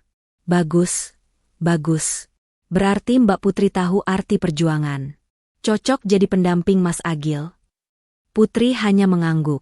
Di bawah meja, tangannya mengepal. Usai makan siang, para tamu pamit. Hartono sempat berbisik pada Mas Agil, cukup keras hingga Putri bisa mendengar. Agil, kamu yakin dengan perempuan ini? Latar belakangnya perlu diperiksa lebih dalam. Siapa tahu dia mata-mata pihak lain. Mas Agil tersenyum dingin. Istri saya, Hartono. Saya kenal dia. Terserah kamu. Tapi ingat, perusahaan ini bukan mainan. Mereka pergi. Putri menghela napas lega. Lihat. Mas Agil menatapnya. Itu dia. Mulai menguji. Aku benci dia. Kau dan aku. Sore harinya, mereka kembali ke ruang rahasia. Mas Agil berjalan bebas, melepas kursi roda seperti melepas topeng. Ia tampak lebih santai. Kau tadi hebat, pujinya. Tidak menunjukkan rasa takut. Takut ada, tapi tidak akan kutunjukkan. Mas Agil tersenyum. Itu sifat yang baik. Tapi kita harus bicara serius sekarang. Ia mengambil map baru dari lemari arsip. Ini tawaran resmi untukmu. Baca dulu. Putri membuka map itu. Isinya dokumen hukum yang rumit, tapi intinya jelas, perjanjian pernikahan selama 1 tahun. Dengan rincian, 1. Selama 1 tahun, Putri akan tinggal di rumah ini sebagai istri Mas Agil secara resmi. 2. Mas Agil akan memberikan tunjangan bulanan sebesar 15 juta rupiah untuk keperluan pribadi Putri. 3. Semua utang ayah Putri sudah dilunasi, dan akan ada dana tambahan sebesar 200 juta rupiah di rekening Putri yang bisa dicairkan kapan saja. 4. Putri wajib menjaga rahasia tentang kondisi Mas Agil yang sebenarnya. 5. Setelah 1 tahun, jika Putri memilih bercerai, Mas Agil akan memberikan pesangon sebesar 500 juta rupiah dan sebuah rumah atas nama Putri. 6. Jika Putri memilih bertahan, status pernikahan akan dilanjutkan dengan kesepakatan baru. Putri membaca berulang-ulang. Angka-angka itu begitu besar, begitu di luar bayangannya. Dengan uang sebanyak itu, ia bisa membeli rumah, membuka usaha, menyekolahkan anak-anak yatim piatu seperti yang selalu ia impikan. Ini terlalu besar, gumamnya. Kau pantas mendapatkannya. Kau mempertaruhkan nyawamu dengan tinggal di sini, berpura-pura bersamaku. Putri mengangkat wajah. Katakan sejujurnya, Mas. Apa ini semua cuma transaksi? Mas Agil terdiam. Matanya menatap Putri lekat-lekat. Kalau aku bilang iya, kau akan pergi. Aku belum tahu. Mas Agil menghela napas. Ia berjalan ke sofa, duduk, lalu menepuk tempat di sampingnya. Putri duduk, menjaga jarak. Aku tidak akan berbohong padamu, Putri. Awalnya, ini memang transaksi. Aku butuh seseorang, kau butuh uang. Sederhana, tapi... Ia berhenti, mencari kata yang tepat. Setelah mengenalmu, setelah melihat caramu bertahan, caramu bersikap, aku mulai berpikir, mungkin ini lebih dari sekadar transaksi. Maksudmu? Mas Agil menatapnya. Sorot matanya berbeda. Lebih lembut. Aku tidak tahu bagaimana menjelaskannya. 3 tahun aku hidup dalam kesunyian, dalam kepura-puraan. Tidak ada satupun orang yang bisa kupercaya sepenuhnya. Rudy asistenku, tapi dia bawahan. Ada batasnya. Tapi kau berbeda. Kau bisa berkata tidak padaku. Kau bisa kabur. Tapi kau memilih bertahan. Itu artinya sesuatu. Putri menunduk. Dadanya berdebar aneh. Tapi ingat, ini tetap berisiko. Mereka bisa mencelakai kita kapan saja. Makanya aku memberi tawaran ini, uang banyak, jaminan masa depan. Kalau terjadi apa-apa padaku, setidaknya kau aman. Jangan bicara seperti itu. Putri menatapnya. Kau akan aman. Kita akan aman. Mas Agil tersenyum. Senyum yang tulus. Terima kasih. Suasana hening. Lalu Putri bertanya, ada satu hal yang menggangguku. Apa? Kau bilang mereka akan bergerak karena aku hadir. Tapi sejauh ini, mereka hanya bertanya-tanya. Belum ada tindakan nyata. Apa rencanamu selanjutnya? Mas Agil bangkit, berjalan ke papan tulis. Ia mengambil spidol dan mulai menulis. Langkah selanjutnya, memancing mereka dengan proyek palsu. Aku sudah menyiapkan satu proyek fiktif, proyek besar di luar kota. Dengan alasan aku lumpuh, aku akan menunjuk Dimas sebagai penanggung jawab. Mereka pasti tergiur. Proyek ini akan melibatkan dana besar, dan aku sudah memasang kamera serta alat penyadap di semua ruang rapat. Kau yakin mereka akan jatuh ke dalam perangkap? Sudah 3 tahun aku mempelajari mereka. Mereka serakah. Dan orang serakah selalu jatuh ke perangkap yang menggiurkan. Putri mengamati papan tulis itu. Rencana Mas Agil rumit, tapi terstruktur rapi. Pria ini benar-benar jenius. Lalu aku di mana dalam rencana ini? Kau akan ikut dalam beberapa pertemuan. Sebagai istri pendamping. Mereka akan meremehkanmu, menganggapmu hanya perempuan biasa yang tidak tahu apa-apa. Justru itu keuntungan kita. Kau bisa mengamati hal-hal yang luput dari perhatianku. Jadi aku mata-matamu? Lebih dari itu. Kau partnerku. Kata, partner, terasa hangat di telinga Putri. Untuk pertama kalinya dalam hidupnya, seseorang menganggapnya setara, bukan sekadar anak perempuan atau beban keluarga. Aku mau, ucap Putri mantap. Tapi dengan satu syarat. Apa? Ajari aku. Semua. Tentang perusahaan, tentang orang-orang ini, tentang cara bertahan. Aku tidak mau jadi istri bodoh yang hanya bisa tersenyum. Mas Agil tersenyum lebar. Itu sudah rencanaku. Mulai besok, kau akan sekolah lagi. Sekolah? Sekolah bisnis kilat. Aku akan mengajarimu semuanya. Laporan keuangan, negosiasi, membaca bahasa tubuh, bahkan bela diri dasar. Kau harus siap. Putri terkejut. Bela diri? Demi keamananmu sendiri. Aku tidak bisa selalu di sampingmu. Putri mengangguk perlahan. Tantangan ini semakin besar. Tapi anehnya, ia semakin bersemangat. Malam itu, mereka makan malam berdua di ruang keluarga. Pembantu sudah pulang. Hanya mereka berdua, tanpa topeng, tanpa kursi roda. Mas Agil memasak sendiri, keahlian yang tidak pernah Putri duga. Kau bisa masak? Tanya Putri tak percaya. 3 tahun di rumah, banyak waktu luang. Aku belajar dari YouTube. Mereka tertawa. Sederhana, seperti pasangan biasa. Untuk beberapa saat, Putri lupa bahwa mereka sedang berada di tengah konspirasi besar. Untuk beberapa saat, ia hanya menikmati kebersamaan ini. Mas, panggilnya di tengah makan. HM. Terima kasih sudah percaya padaku. Mas Agil menatapnya. Terima kasih sudah mau dipercaya. Malam itu, Putri tidur dengan perasaan berbeda. Ia masih di ranjang yang sama, Mas Agil masih di sofa yang sama. Tapi ada kehangatan baru di antara mereka. Sesuatu yang tidak bisa dijelaskan. Mungkin, pikirnya sebelum tidur, mungkin ini awal dari sesuatu yang lebih dari sekadar transaksi. 2 minggu telah berlalu sejak pernikahan itu. 2 minggu Putri menjalani hidup ganda.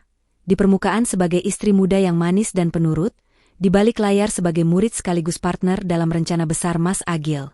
Setiap malam, setelah para pembantu pulang, mereka turun ke ruang rahasia. Mas Agil mengajarinya banyak hal. Membaca laporan keuangan, mendeteksi kebohongan dari bahasa tubuh, bahkan cara menggunakan aplikasi penyadap sederhana. Putri belajar cepat, ia tidak pernah menyangka otaknya bisa bekerja sekeras ini. Tapi malam ini berbeda. Mas Agil tampak lebih serius dari biasanya.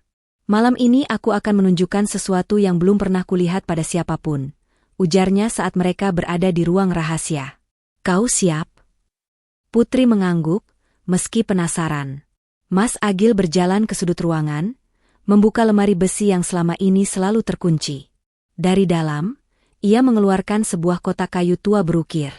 Kotak itu diletakkan di meja dengan hati-hati, seolah berisi benda paling berharga di dunia. Ini warisan ayahku, ujar Mas Agil pelan. Dia memberikannya sebelum meninggal, dengan pesan, hanya buka saat benar-benar siap. Putri mendekat. Kau sudah siap. Bersama denganmu, aku merasa siap. Mas Agil membuka kotak itu. Di dalamnya terdapat tumpukan dokumen tua, foto-foto usang, dan sebuah buku catatan bersampul kulit. Ia mengambil buku itu, membuka halaman pertamanya. Ini catatan harian ayahku. Selama puluhan tahun ia menulis hampir setiap hari. Dan di dalamnya, Mas Agil berhenti, mencari halaman tertentu. Ada satu rahasia yang tidak pernah ia ceritakan pada siapapun. Putri membaca halaman yang ditunjuk. Tulisan tangan rapi, dengan tinta yang mulai pudar. Hari ini aku bertemu lagi dengan Hartono. Ia datang dengan wajah bersalah, membawa berita yang tidak pernah kuduga. Ternyata, pengkhianatan dalam perusahaanku bukan baru sekarang. Sudah sejak zaman kakek. Dan orang yang paling dekat dengan kita, keluarga sendiri, adalah biang keladinya. Aku tidak bisa menulis namanya di sini, karena takut suatu saat buku ini terbaca. Tapi aku akan membawa rahasia ini sampai mati. Agil, anakku, maafkan ayah jika tidak sempat memberitahumu. Ketahuilah, di keluarga ini, ada ular yang menyamar sebagai saudara. Putri mengangkat wajah. Matanya membulat. Maksudnya, pengkhianatan ini sudah turun-temurun. Mas Agil mengangguk berat. Hartono bukan musuh utama. Dia hanya eksekutor. Otak di balik semua ini adalah keluarga kita sendiri. Seseorang yang sangat dekat. Dan aku sudah punya dugaan siapa. Siapa? Mas Agil menunjuk foto di papan tulisnya. Satu foto yang selama ini tidak terlalu diperhatikan Putri. Foto seorang wanita tua berambut putih, duduk di kursi taman dengan wajah dingin. Nenekku, Siti Hadijah. Putri terkesiap. Nenekmu sendiri? Ia selalu tidak setuju ayahku menikahi ibuku. Ibuku dari keluarga biasa, bukan bangsawan seperti mereka. Nenek menganggap ibuku mencemari darah keluarga. Tapi karena ayahku ngotot, ia terpaksa menerima. Diam-diam, ia merencanakan sesuatu. Ini gila. Aku tahu. Aku butuh waktu lama untuk menerima fakta ini. Tapi semua bukti mengarah ke sana. Nenek punya koneksi dengan Hartono sejak lama. Dimas cucu kesayangannya, dialah yang disiapkan nenek untuk mengambil alih perusahaan jika aku gagal. Putri duduk lemas. Jadi selama ini, nenekmu sendiri yang ingin menghancurkanmu. Bukan menghancurkan, menggantikan. Ia ingin darahnya sendiri, dari pernikahan anaknya yang pertama, yang memimpin perusahaan ini. Aku dan ayahku dianggap anak tiri, dalam silsilah keluarga. Udara di ruangan itu terasa berat. Putri tidak bisa membayangkan bagaimana rasanya mengetahui bahwa keluarga sendiri adalah musuh. Lalu, apa rencanamu sekarang? Mas Agil menutup buku catatan itu perlahan. Aku akan menghadapinya. Bukan dengan kekerasan, tapi dengan bukti. Aku sudah mengumpulkan cukup banyak. Tinggal satu langkah lagi, membuat mereka mengakui semuanya di depan publik. Caranya? Proyek palsu yang kuceritakan kemarin. Dimas sudah setuju jadi penanggung jawab. Dalam 2 minggu, akan ada rapat besar di kantor pusat. Semua akan hadir. Dimas, Hartono, para komisaris, dan nenek. Putri menelan ludah. Dan aku. Kau ikut. Sebagai istriku. Duduk di sampingku. Menjadi saksi bisu. Malam itu, Putri sulit tidur. Informasi yang baru saja diterimanya begitu berat. Ia membolak-balikan badan di ranjang, sementara Mas Agil tidur tenang di sofa, atau setidaknya tampak tenang. Sekitar pukul 2 dini hari, Putri mendengar suara samar dari luar. Ia bangkit, berjalan pelan ke jendela. Di taman belakang, ia melihat sesosok bayangan bergerak. Tukang kebun, mata-mata itu, sedang berbicara dengan seseorang di balik pagar. Jantung Putri berdebar. Ia segera membangunkan Mas Agil. Mas, bangun. Ada sesuatu. Mas Agil terbangun dengan sigap. Setelah Putri menjelaskan, ia segera menuju panel rahasia dan mengaktifkan layar monitor yang terhubung dengan kamera tersembunyi di taman. Dari layar itu, mereka bisa melihat dengan jelas. Tukang kebun sedang menerima sesuatu dari seorang pria bertopi, sebuah amplop coklat. Laporan mingguan, gumam Mas Agil. Mereka rutin bertukar informasi. Apa isinya? Tentang aktivitas kita sehari-hari. Apa yang kita makan, kemana kita pergi, siapa yang berkunjung. Detail. Putri merinding. Jadi mereka tahu semua? Yang tampak di permukaan. Tapi mereka tidak tahu tentang ruangan ini. Tidak tahu bahwa aku bisa berjalan. Tidak tahu bahwa kau sudah jadi bagian dari rencanaku. Mereka mengawasi hingga tukang kebun itu kembali ke rumah dinasnya di belakang. Pria bertopi itu pergi menghilang dalam gelap. Mas, bisik Putri. Aku takut. Mas Agil meraih tangannya. Hanga, aku di sini. Kita hadapi bersama. Untuk pertama kalinya, Putri tidak melepaskan genggaman itu. Pagi harinya, Putri terbangun dengan keputusan bulat. Ia akan membantu Mas Agil sampai tuntas. Bukan karena uang, bukan karena terpaksa. Tapi karena ia percaya pada pria ini. Pria yang berjuang sendirian selama 3 tahun, yang tetap tegar meski dikhianati keluarganya sendiri, yang memilih jujur padanya meski bisa saja berbohong. Saat sarapan, Putri berkata, Mas, aku mau ikut ke rapat itu. Dan aku mau bicara. Mas Agil mengangkat alis. Bicara? Iya. Aku mau kasih pernyataan. Sebagai istri barumu. Biar mereka lihat aku bukan boneka diam. Mas Agil tersenyum. Senyum kagum. Kau yakin? Yakin. Itu berisiko. Mereka bisa menyerang balik. Biarkan. Aku sudah siap. Mas Agil mengangguk pelan. Baik. Tapi ingat, apapun yang terjadi, aku di belakangmu. Putri tersenyum. Untuk pertama kalinya dalam hidupnya, ia merasa punya sandaran. Bukan beban. Bukan tanggungan. Tapi sandaran.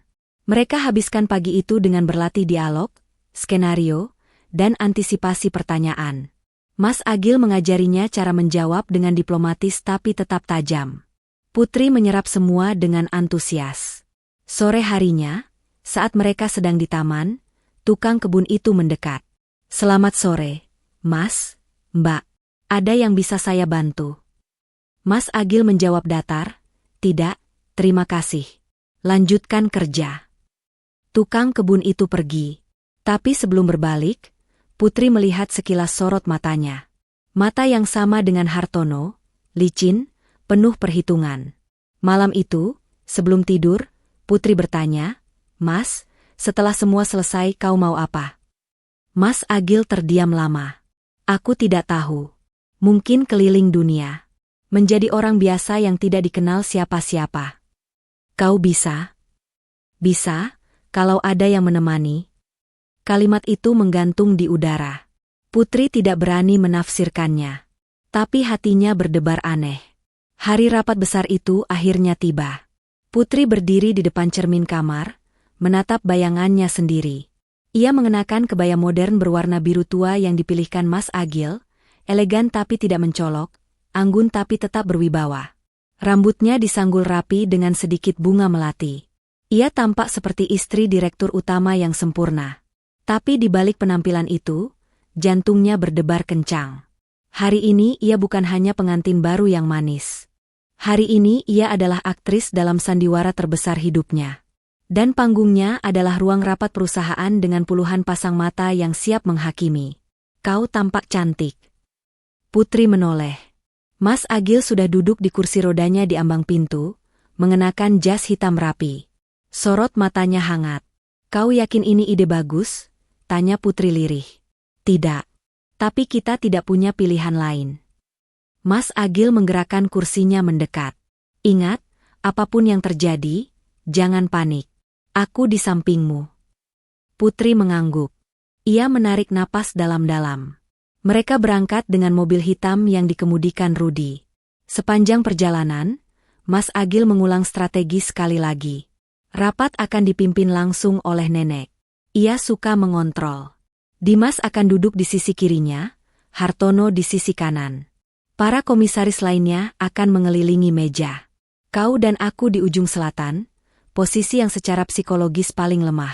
Tapi justru di sanalah kita bisa mengamati semua. Putri mengingat diagram ruangan yang sudah ia hafalkan. Aku akan mulai dengan laporan rutin.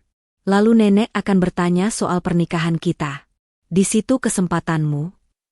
Dan kalau mereka menyerang, kau balas dengan data. Kau sudah hafal semua angka dan fakta. Jangan biarkan mereka mengintimidasi. Mobil berhenti di depan gedung perkantoran megah berlantai 20. Seorang satpam segera membukakan pintu dan membantu menurunkan kursi roda Mas Agil. Putri turun, berdiri tegap di samping suaminya. Gedung ini adalah pusat dari kerajaan bisnis keluarga. Dan hari ini, Putri akan masuk ke sarang singa. Mereka memasuki ruang rapat di lantai 19. Begitu pintu terbuka, semua mata tertuju pada mereka. Meja panjang marmer putih dikelilingi kursi-kursi empuk. Di ujung meja, seorang wanita tua berambut putih duduk dengan tegap, Nenek Siti Hadijah. Di sampingnya, Dimas dan Hartono dengan senyum palsu. Ah, pengantin baru datang. Sambut Dimas terlalu ramah.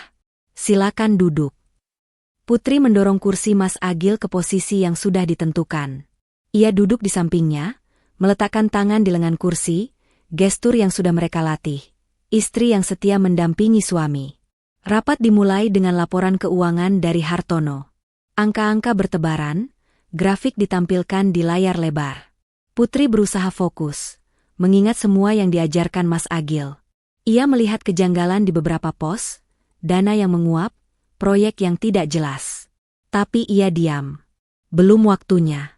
Setelah laporan selesai, Nenek Siti Hadijah angkat bicara. Suaranya dingin, berwibawa. Agil, sebelum kita lanjut, aku ingin tahu tentang pernikahanmu. Tiba-tiba saja kau menikah, tanpa memberitahu keluarga besar. Apa maksudnya? Semua mata beralih ke Mas Agil. Pria itu tersenyum tenang. Nenek, saya pikir ini urusan pribadi. Tapi baiklah, saya perkenalkan. Ini Putri, istri saya. Putri anak siapa? Potong Nenek tajam. Putri merasakan dadanya sesak. Tapi ia ingat pesan Mas Agil, kau berhak bicara. Sebelum Mas Agil menjawab, Putri mengambil alih. Dengan suara tenang tapi jelas, ia berkata, Nenek, saya Putri binti Sugeng. Ayah saya pensiunan pemilik bengkel las di Semarang. Ibu saya sudah almarhum. Kami keluarga sederhana, tapi saya dididik untuk jujur dan bekerja keras. Ruangan hening sejenak. Nenek menatapnya dengan sorot tajam, seolah menilai. Pembawaanmu bagus, ucap Nenek akhirnya, setengah enggan. Tapi keluarga kita punya standar. Semoga kau bisa menyesuaikan diri. Terima kasih, Nenek. Saya akan berusaha. Hartono menyela, mencoba mengalihkan suasana. Baiklah, mari kita lanjut ke agenda berikutnya. Proyek di kawasan industri baru. Dimas sudah menyiapkan presentasi. Dimas bangkit, memamerkan proposal proyek besar yang sebenarnya adalah jebakan. Putri memperhatikan dengan saksama. Ia melihat bagaimana Dimas dan Hartono saling bertukar pandang penuh arti. Ia melihat bagaimana Nenek sesekali mengangguk, memberi restu diam-diam. Saat sesi tanya-jawab, Mas Agil angkat bicara. Saya punya beberapa pertanyaan soal alokasi dana di proyek ini. terutama di pos kontraktor dan material. Dimas tersenyum, tapi matanya dingin. Mas Agil, dengan segala hormat, Anda kan tidak bisa turun langsung ke lapangan. Biar saya yang urus. Bukan masalah bisa atau tidak bisa, tapi tanggung jawab. Saya masih direktur utama. Suasana memanas. Hartono mencoba menengahi, tapi Nenek mengangkat tangan. Agil, kau memang direktur utama. Tapi kondisi fisikmu terbatas. Sudah sepantasnya kau percayakan hal-hal teknis pada Dimas. Dia sepupumu, keluarga. Justru karena keluarga, saya ingin semuanya transparan. Nenek menatapnya tajam. Kau meragukan sepupumu sendiri? Putri merasakan ketegangan di ruangan itu. Ia melihat Mas Agil sedikit terdesak. Tanpa berpikir panjang, ia angkat bicara. Maaf, Nenek, saya ingin menambahkan. Semua mata beralih padanya. Nenek mengerutkan dahi. Apa? Sebagai istri baru, saya mungkin tidak paham banyak soal bisnis. Tapi saya belajar dari suami saya bahwa transparansi itu penting. Apalagi untuk proyek sebesar ini. Mungkin tidak ada salahnya kita audit bersama, biar semua pihak puas. Termasuk Nenek, tentunya. Ucapan Putri disambut keheningan. Dimas terlihat tidak nyaman. Hartono menunduk. Nenek menatap Putri dengan sorot sulit diartikan. Lalu, tiba-tiba, Nenek tersenyum. Senyum dingin yang membuat bulu kuduk Putri merinding. Kau pandai bicara, Putri. Aku suka. Ia menoleh pada Mas Agil. Agil, istrimu menarik. Jaga baik-baik. Rapat dilanjutkan, tapi atmosfer berubah. Dimas dan Hartono tampak lebih hati-hati. Putri tahu, mereka mulai curiga. Usai rapat, di dalam mobil, Mas Agil menggenggam tangan Putri. Kau tadi luar biasa. Aku takut setengah mati. Tapi kau tidak menunjukkannya. Itu penting. Putri menghela napas lega. Sekarang apa? Sekarang kita tunggu. Mereka pasti bergerak. Dan kita akan siap.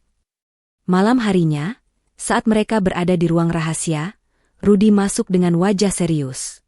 Mas, ada perkembangan. Tim kita menangkap percakapan Dimas dan Hartono. Ia memutar rekaman. Suara Dimas terdengar jelas.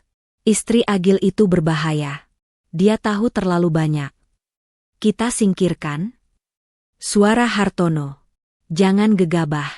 Tapi kalau perlu, beri pelajaran. Biar dia kapok. Putri merasakan darahnya berdesir dingin. Mas Agil meremas tangannya. Mereka tidak akan menyentuhmu. Aku jamin. Tapi Putri tidak takut. Justru sebaliknya. Ia marah. Biarkan mereka datang, katanya tegas. Aku siap. Mas Agil menatapnya kagum. Kau benar-benar berbeda dari yang kukira. Maksudmu? Aku pikir kau gadis lugu yang akan takut menghadapi semua ini. Tapi kau pejuang. Putri tersenyum tipis.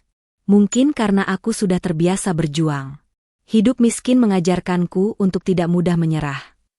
Malam itu, untuk pertama kalinya, Mas Agil duduk di samping Putri di tepi ranjang.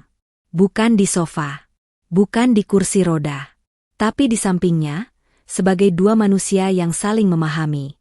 Putri, aku mau bilang sesuatu. Aku senang kau ada di sini. Bukan karena rencana ini. Tapi karena kau membuatku merasa tidak sendirian. Putri menatapnya. Untuk pertama kalinya, ia melihat kerentanan di mata pria itu. Selama ini Mas Agil selalu tampak kuat, terkendali, penuh perhitungan. Tapi malam ini, ia hanya seorang pria yang lelah berpura-pura. Kau juga, bisik Putri. Kau membuatku merasa berarti. Mereka terdiam. Tapi diamnya berbeda. Ada kehangatan yang mengalir di antara mereka. Putri tahu, malam ini adalah titik balik. Bukan dalam rencana, tapi dalam hatinya sendiri. Ia tidak lagi menjalani ini semua karena terpaksa. Ia menjalani ini karena ia peduli. Mungkin pikirnya, mungkin ini yang namanya jatuh hati. Tapi ia tidak berani mengatakannya. Belum waktunya. Masih ada pertempuran yang harus dimenangkan. Di luar, hujan turun deras. Di dalam ruang rahasia itu, dua orang yang awalnya asing kini duduk bersama, bersiap menghadapi badai yang akan datang. 3 bulan telah berlalu sejak rapat besar itu. 3 bulan sejak Putri untuk pertama kalinya merasakan getaran aneh di dadanya saat menatap Mas Agil. 3 bulan penuh intrik, pengintaian, dan pengumpulan bukti. Hari ini, semuanya akan mencapai puncak. Putri berdiri di depan jendela kamar, menatap langit pagi yang cerah. Tangannya menggenggam secangkir teh hangat, tapi pikirannya melayang jauh. Di belakangnya, Mas Agil sedang merapikan dasi di depan cermin. Pria itu sekarang lebih sering berjalan normal di dalam rumah, meski di luar tetap setia pada kursi rodanya. Hari ini hari besar, ujar Mas Agil pelan. Hari di mana semuanya berakhir, sahut Putri tanpa menoleh. Atau hari di mana semuanya dimulai. Putri berbalik. Mas Agil menatapnya dengan sorot mata yang selama 3 bulan ini semakin hangat. Bukan lagi tatapan mitra bisnis, bukan lagi tatapan komplotan rahasia. Tapi tatapan yang membuat jantung Putri berdebar tak karuan. Apa kau siap? Tanya Mas Agil. Kau sudah 3 kali bertanya sejak semalam. Karena aku khawatir. Putri tersenyum. Aku siap. Kita siap. Mereka turun ke ruang rahasia untuk terakhir kalinya. Atau setidaknya, untuk babak terakhir dari rencana ini. Di papan tulis, semua bukti sudah tertata rapi. Rekaman percakapan, foto-foto pertemuan rahasia, dokumen transfer dana, dan kesaksian beberapa mantan karyawan yang berani bersuara. Rudi sudah menunggu dengan setelan rapi. Wajahnya serius. Mas, semua sudah siap. Pengacara kita sudah di lokasi. Media juga sudah diundang, dengan alasan konferensi pers perusahaan. Bagaimana dengan mereka? Dimas, Hartono, dan Nenek sudah dalam perjalanan. Mereka pikir ini rapat evaluasi proyek biasa. Mas Agil mengangguk puas. Baik. Waktunya menjerat mereka dengan bukti mereka sendiri. Putri meraih tangannya. Aku di sampingmu. Mereka berangkat. Sepanjang perjalanan, tangan mereka tetap tergenggam. Gedung perkantoran itu tampak sama seperti 3 bulan lalu. Tapi hari ini, ada aura berbeda. Para satpam berjaga lebih ketat. Beberapa wartawan sudah terlihat di lobi, meski belum diizinkan naik. Di ruang rapat lantai 19, para pemangku kepentingan sudah duduk. Nenek Siti Hadijah di ujung meja dengan wajah dingin seperti biasa. Dimas di sampingnya, tampak gelisah. Hartono sibuk dengan laptopnya, berpura-pura sibuk. Mas Agil masuk dengan kursi rodanya, didorong Putri. Semua mata tertuju pada mereka. Selamat pagi, sapa Mas Agil tenang. Terima kasih sudah datang. Nenek mengangkat alis. Agil, katanya ini rapat evaluasi proyek. Tapi kenapa ada banyak orang yang tidak saya kenal? Mas Agil tersenyum. Mereka adalah pengacara kami, Nenek. Dan beberapa mantan karyawan yang ingin menyampaikan sesuatu. Dimas tegang. Maksudmu? Putri mengambil alih. Dengan suara mantap, ia berkata, maksudnya, hari ini kita akan mengungkap kebenaran. Tentang pengkhianatan, tentang konspirasi, tentang rencana jahat yang sudah berlangsung bertahun-tahun. Hartono bangkit. Ini tuduhan serius. Kau pikir kau siapa? Perempuan murahan? Mas Agil menatapnya tajam. Dia istri saya. Dan dia berhak bicara. Putri tidak gentar. Ia membuka map besar dan mulai membacakan satu persatu bukti. Rekaman percakapan diputar. Foto-foto ditampilkan. Dokumen transfer dana dibeberkan. Wajah Dimas pucat pasi. Hartono gelisah. Tapi Nenek tetap tenang. Terlalu tenang. Saat semua bukti sudah dipaparkan, Nenek angkat bicara. Suaranya dingin. Agil, kau sudah bekerja keras. Aku akui itu. Tapi kau lupa satu hal. Apa itu, Nenek? Aku masih pemegang saham terbesar di perusahaan ini. Aku punya kuasa untuk memveto keputusan apapun. Termasuk menutup kasus ini. Ruangan hening. Para pengacara saling pandang. Dimas mulai tersenyum tipis. Tapi Mas Agil tersenyum lebih lebar. Nenek, sayangnya, nenek lupa satu hal juga. Apa? 2 minggu lalu, saya berhasil membeli seluruh saham milik keluarga besar. Dengan bantuan investor asing yang tidak punya kepentingan dengan konflik ini. Sekarang, saya pemegang saham mayoritas. Nenek terperanjat. Untuk pertama kalinya, wajahnya kehilangan ketenangan. Apa? Tidak mungkin. Bagaimana kau bisa? Selama 3 tahun saya pura-pura lumpuh. Nenek. Selama 3 tahun saya mengumpulkan uang, menjalin koneksi, membangun jaringan. Dan ketika nenek sibuk merencanakan kejatuhan saya justru menguatkan posisi saya dari bawah tanah. Dimas bangkit. Ini gila. Kau tidak punya hak. Putri berdiri di samping Mas Agil. Dia punya semua hak. Dan kita punya semua bukti. Polisi sudah di luar menunggu. Saat itulah pintu ruang rapat terbuka. Beberapa orang berseragam masuk, dipimpin seorang pria berwajah tegas. Dimas, Hartono, Siti Hadijah, Anda semua kami tangkap atas dugaan penggelapan, konspirasi, dan percobaan pembunuhan. Nenek berteriak, aku neneknya. Aku keluarganya. Tapi Mas Agil hanya menatapnya datar. Nenek memang keluarga. Tapi keluarga yang mengkhianati, bukan lagi keluarga. Mereka digiring keluar satu persatu. Dimas sempat berteriak pada Putri, kau iblis. Kau perusak keluarga. Putri menjawab tenang, saya hanya membela suami saya. Ruangan kosong dalam sekejap. Hanya tinggal Mas Agil, Putri, Rudi, dan beberapa pengacara. Mas Agil menarik napas panjang. Lega. Sangat lega. Akhirnya. Bisiknya. 3 tahun akhirnya. Putri berlutut di samping kursi rodanya. Kau hebat, Mas. Kau berhasil. Mas Agil menatapnya. Sorot matanya berkaca-kaca. Kita berhasil, Putri. Tanpamu, aku tidak akan sekuat ini. Rudi dan para pengacara mundur perlahan, memberi mereka ruang. Di ruang rapat yang sunyi itu, Mas Agil berdiri dari kursi rodanya. Untuk pertama kalinya, ia berdiri di depan umum tanpa topeng. Ia memeluk Putri erat. Terima kasih sudah tidak kabur malam itu. Putri tertawa kecil, tapi matanya basah. Aku hampir kabur. Aku tahu. Tapi kau tidak jadi. Karena pesan misterius itu. Bukan. Karena kau memilih percaya. Mereka berpelukan lama. Di luar, hiruk-pikuk wartawan mulai terdengar. Tapi mereka tidak peduli. Malam harinya, rumah besar itu sunyi. Para pembantu sudah dipulangkan lebih awal. Tukang kebun mata-mata itu sudah tidak ada, ia ikut ditangkap sebagai saksi. Untuk pertama kalinya, mereka benar-benar sendiri. Tanpa topeng.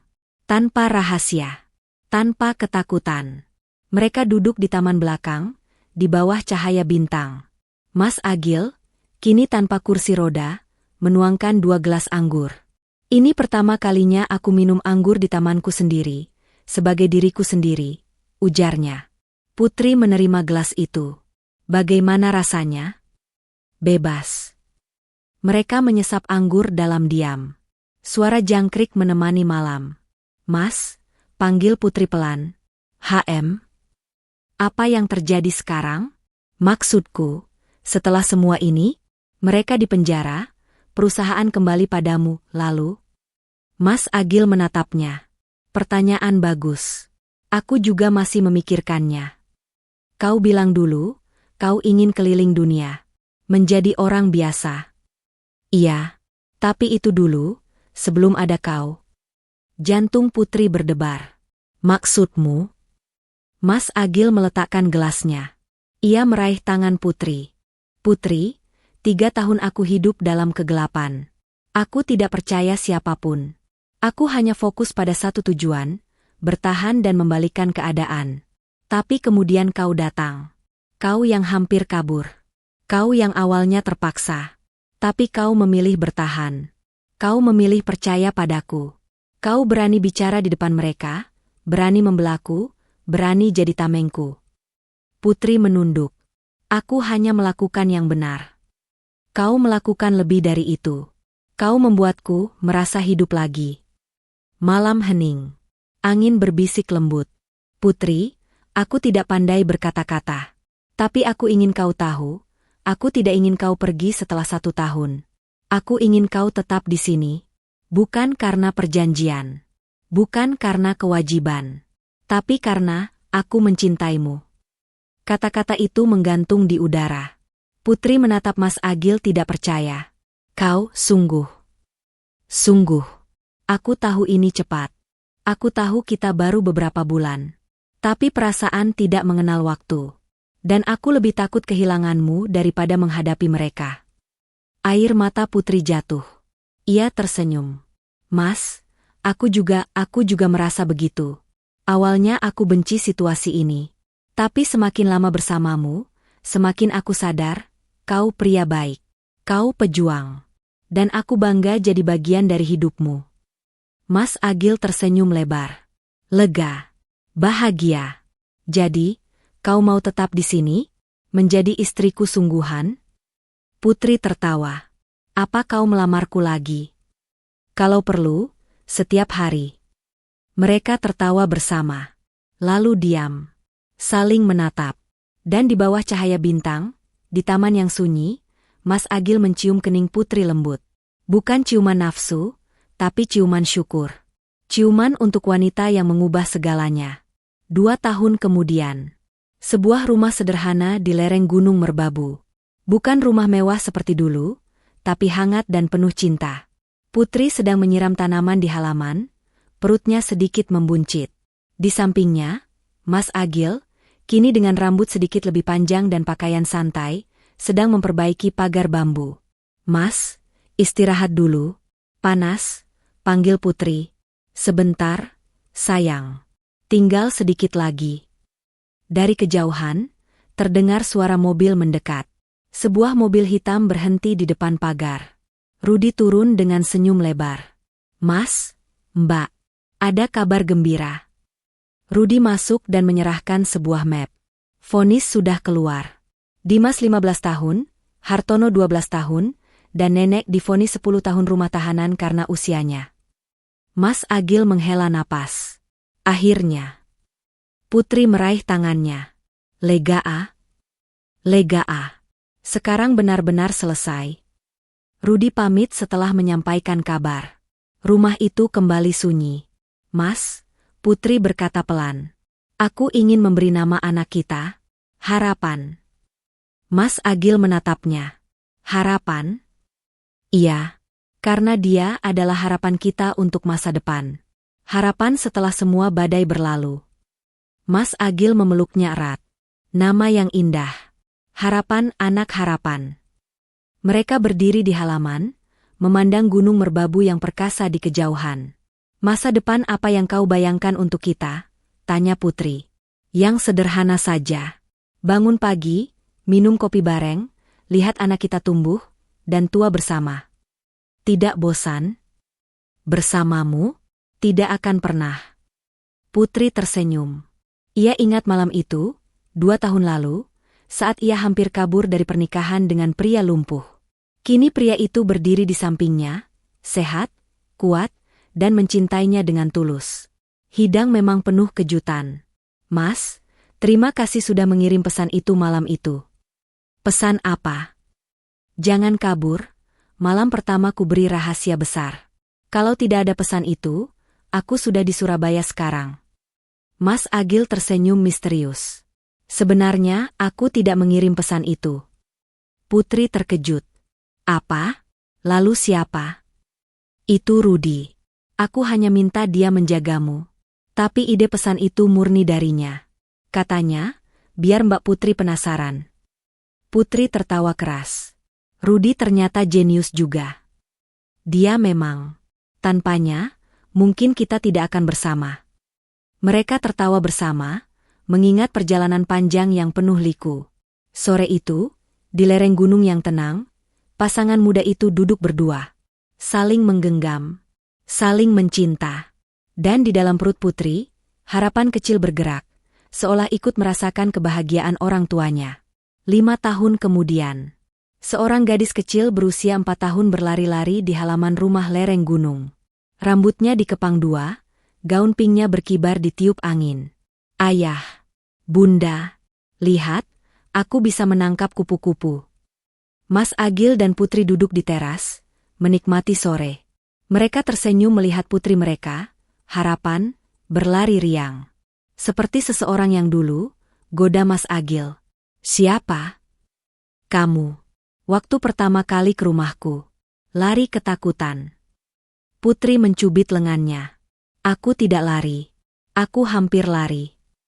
Sama saja. Mereka tertawa. Harapan berlari mendekat, memamerkan kupu-kupu kuning di tangannya. Ayah, Bunda, lihat.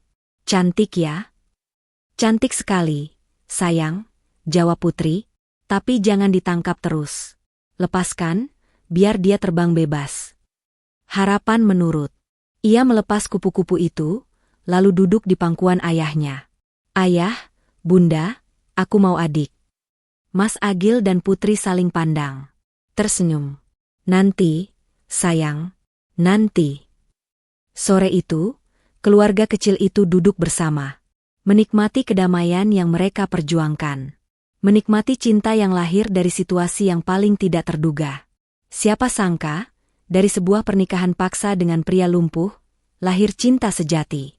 Siapa sangka, dari rencana balas dendam, lahir harapan.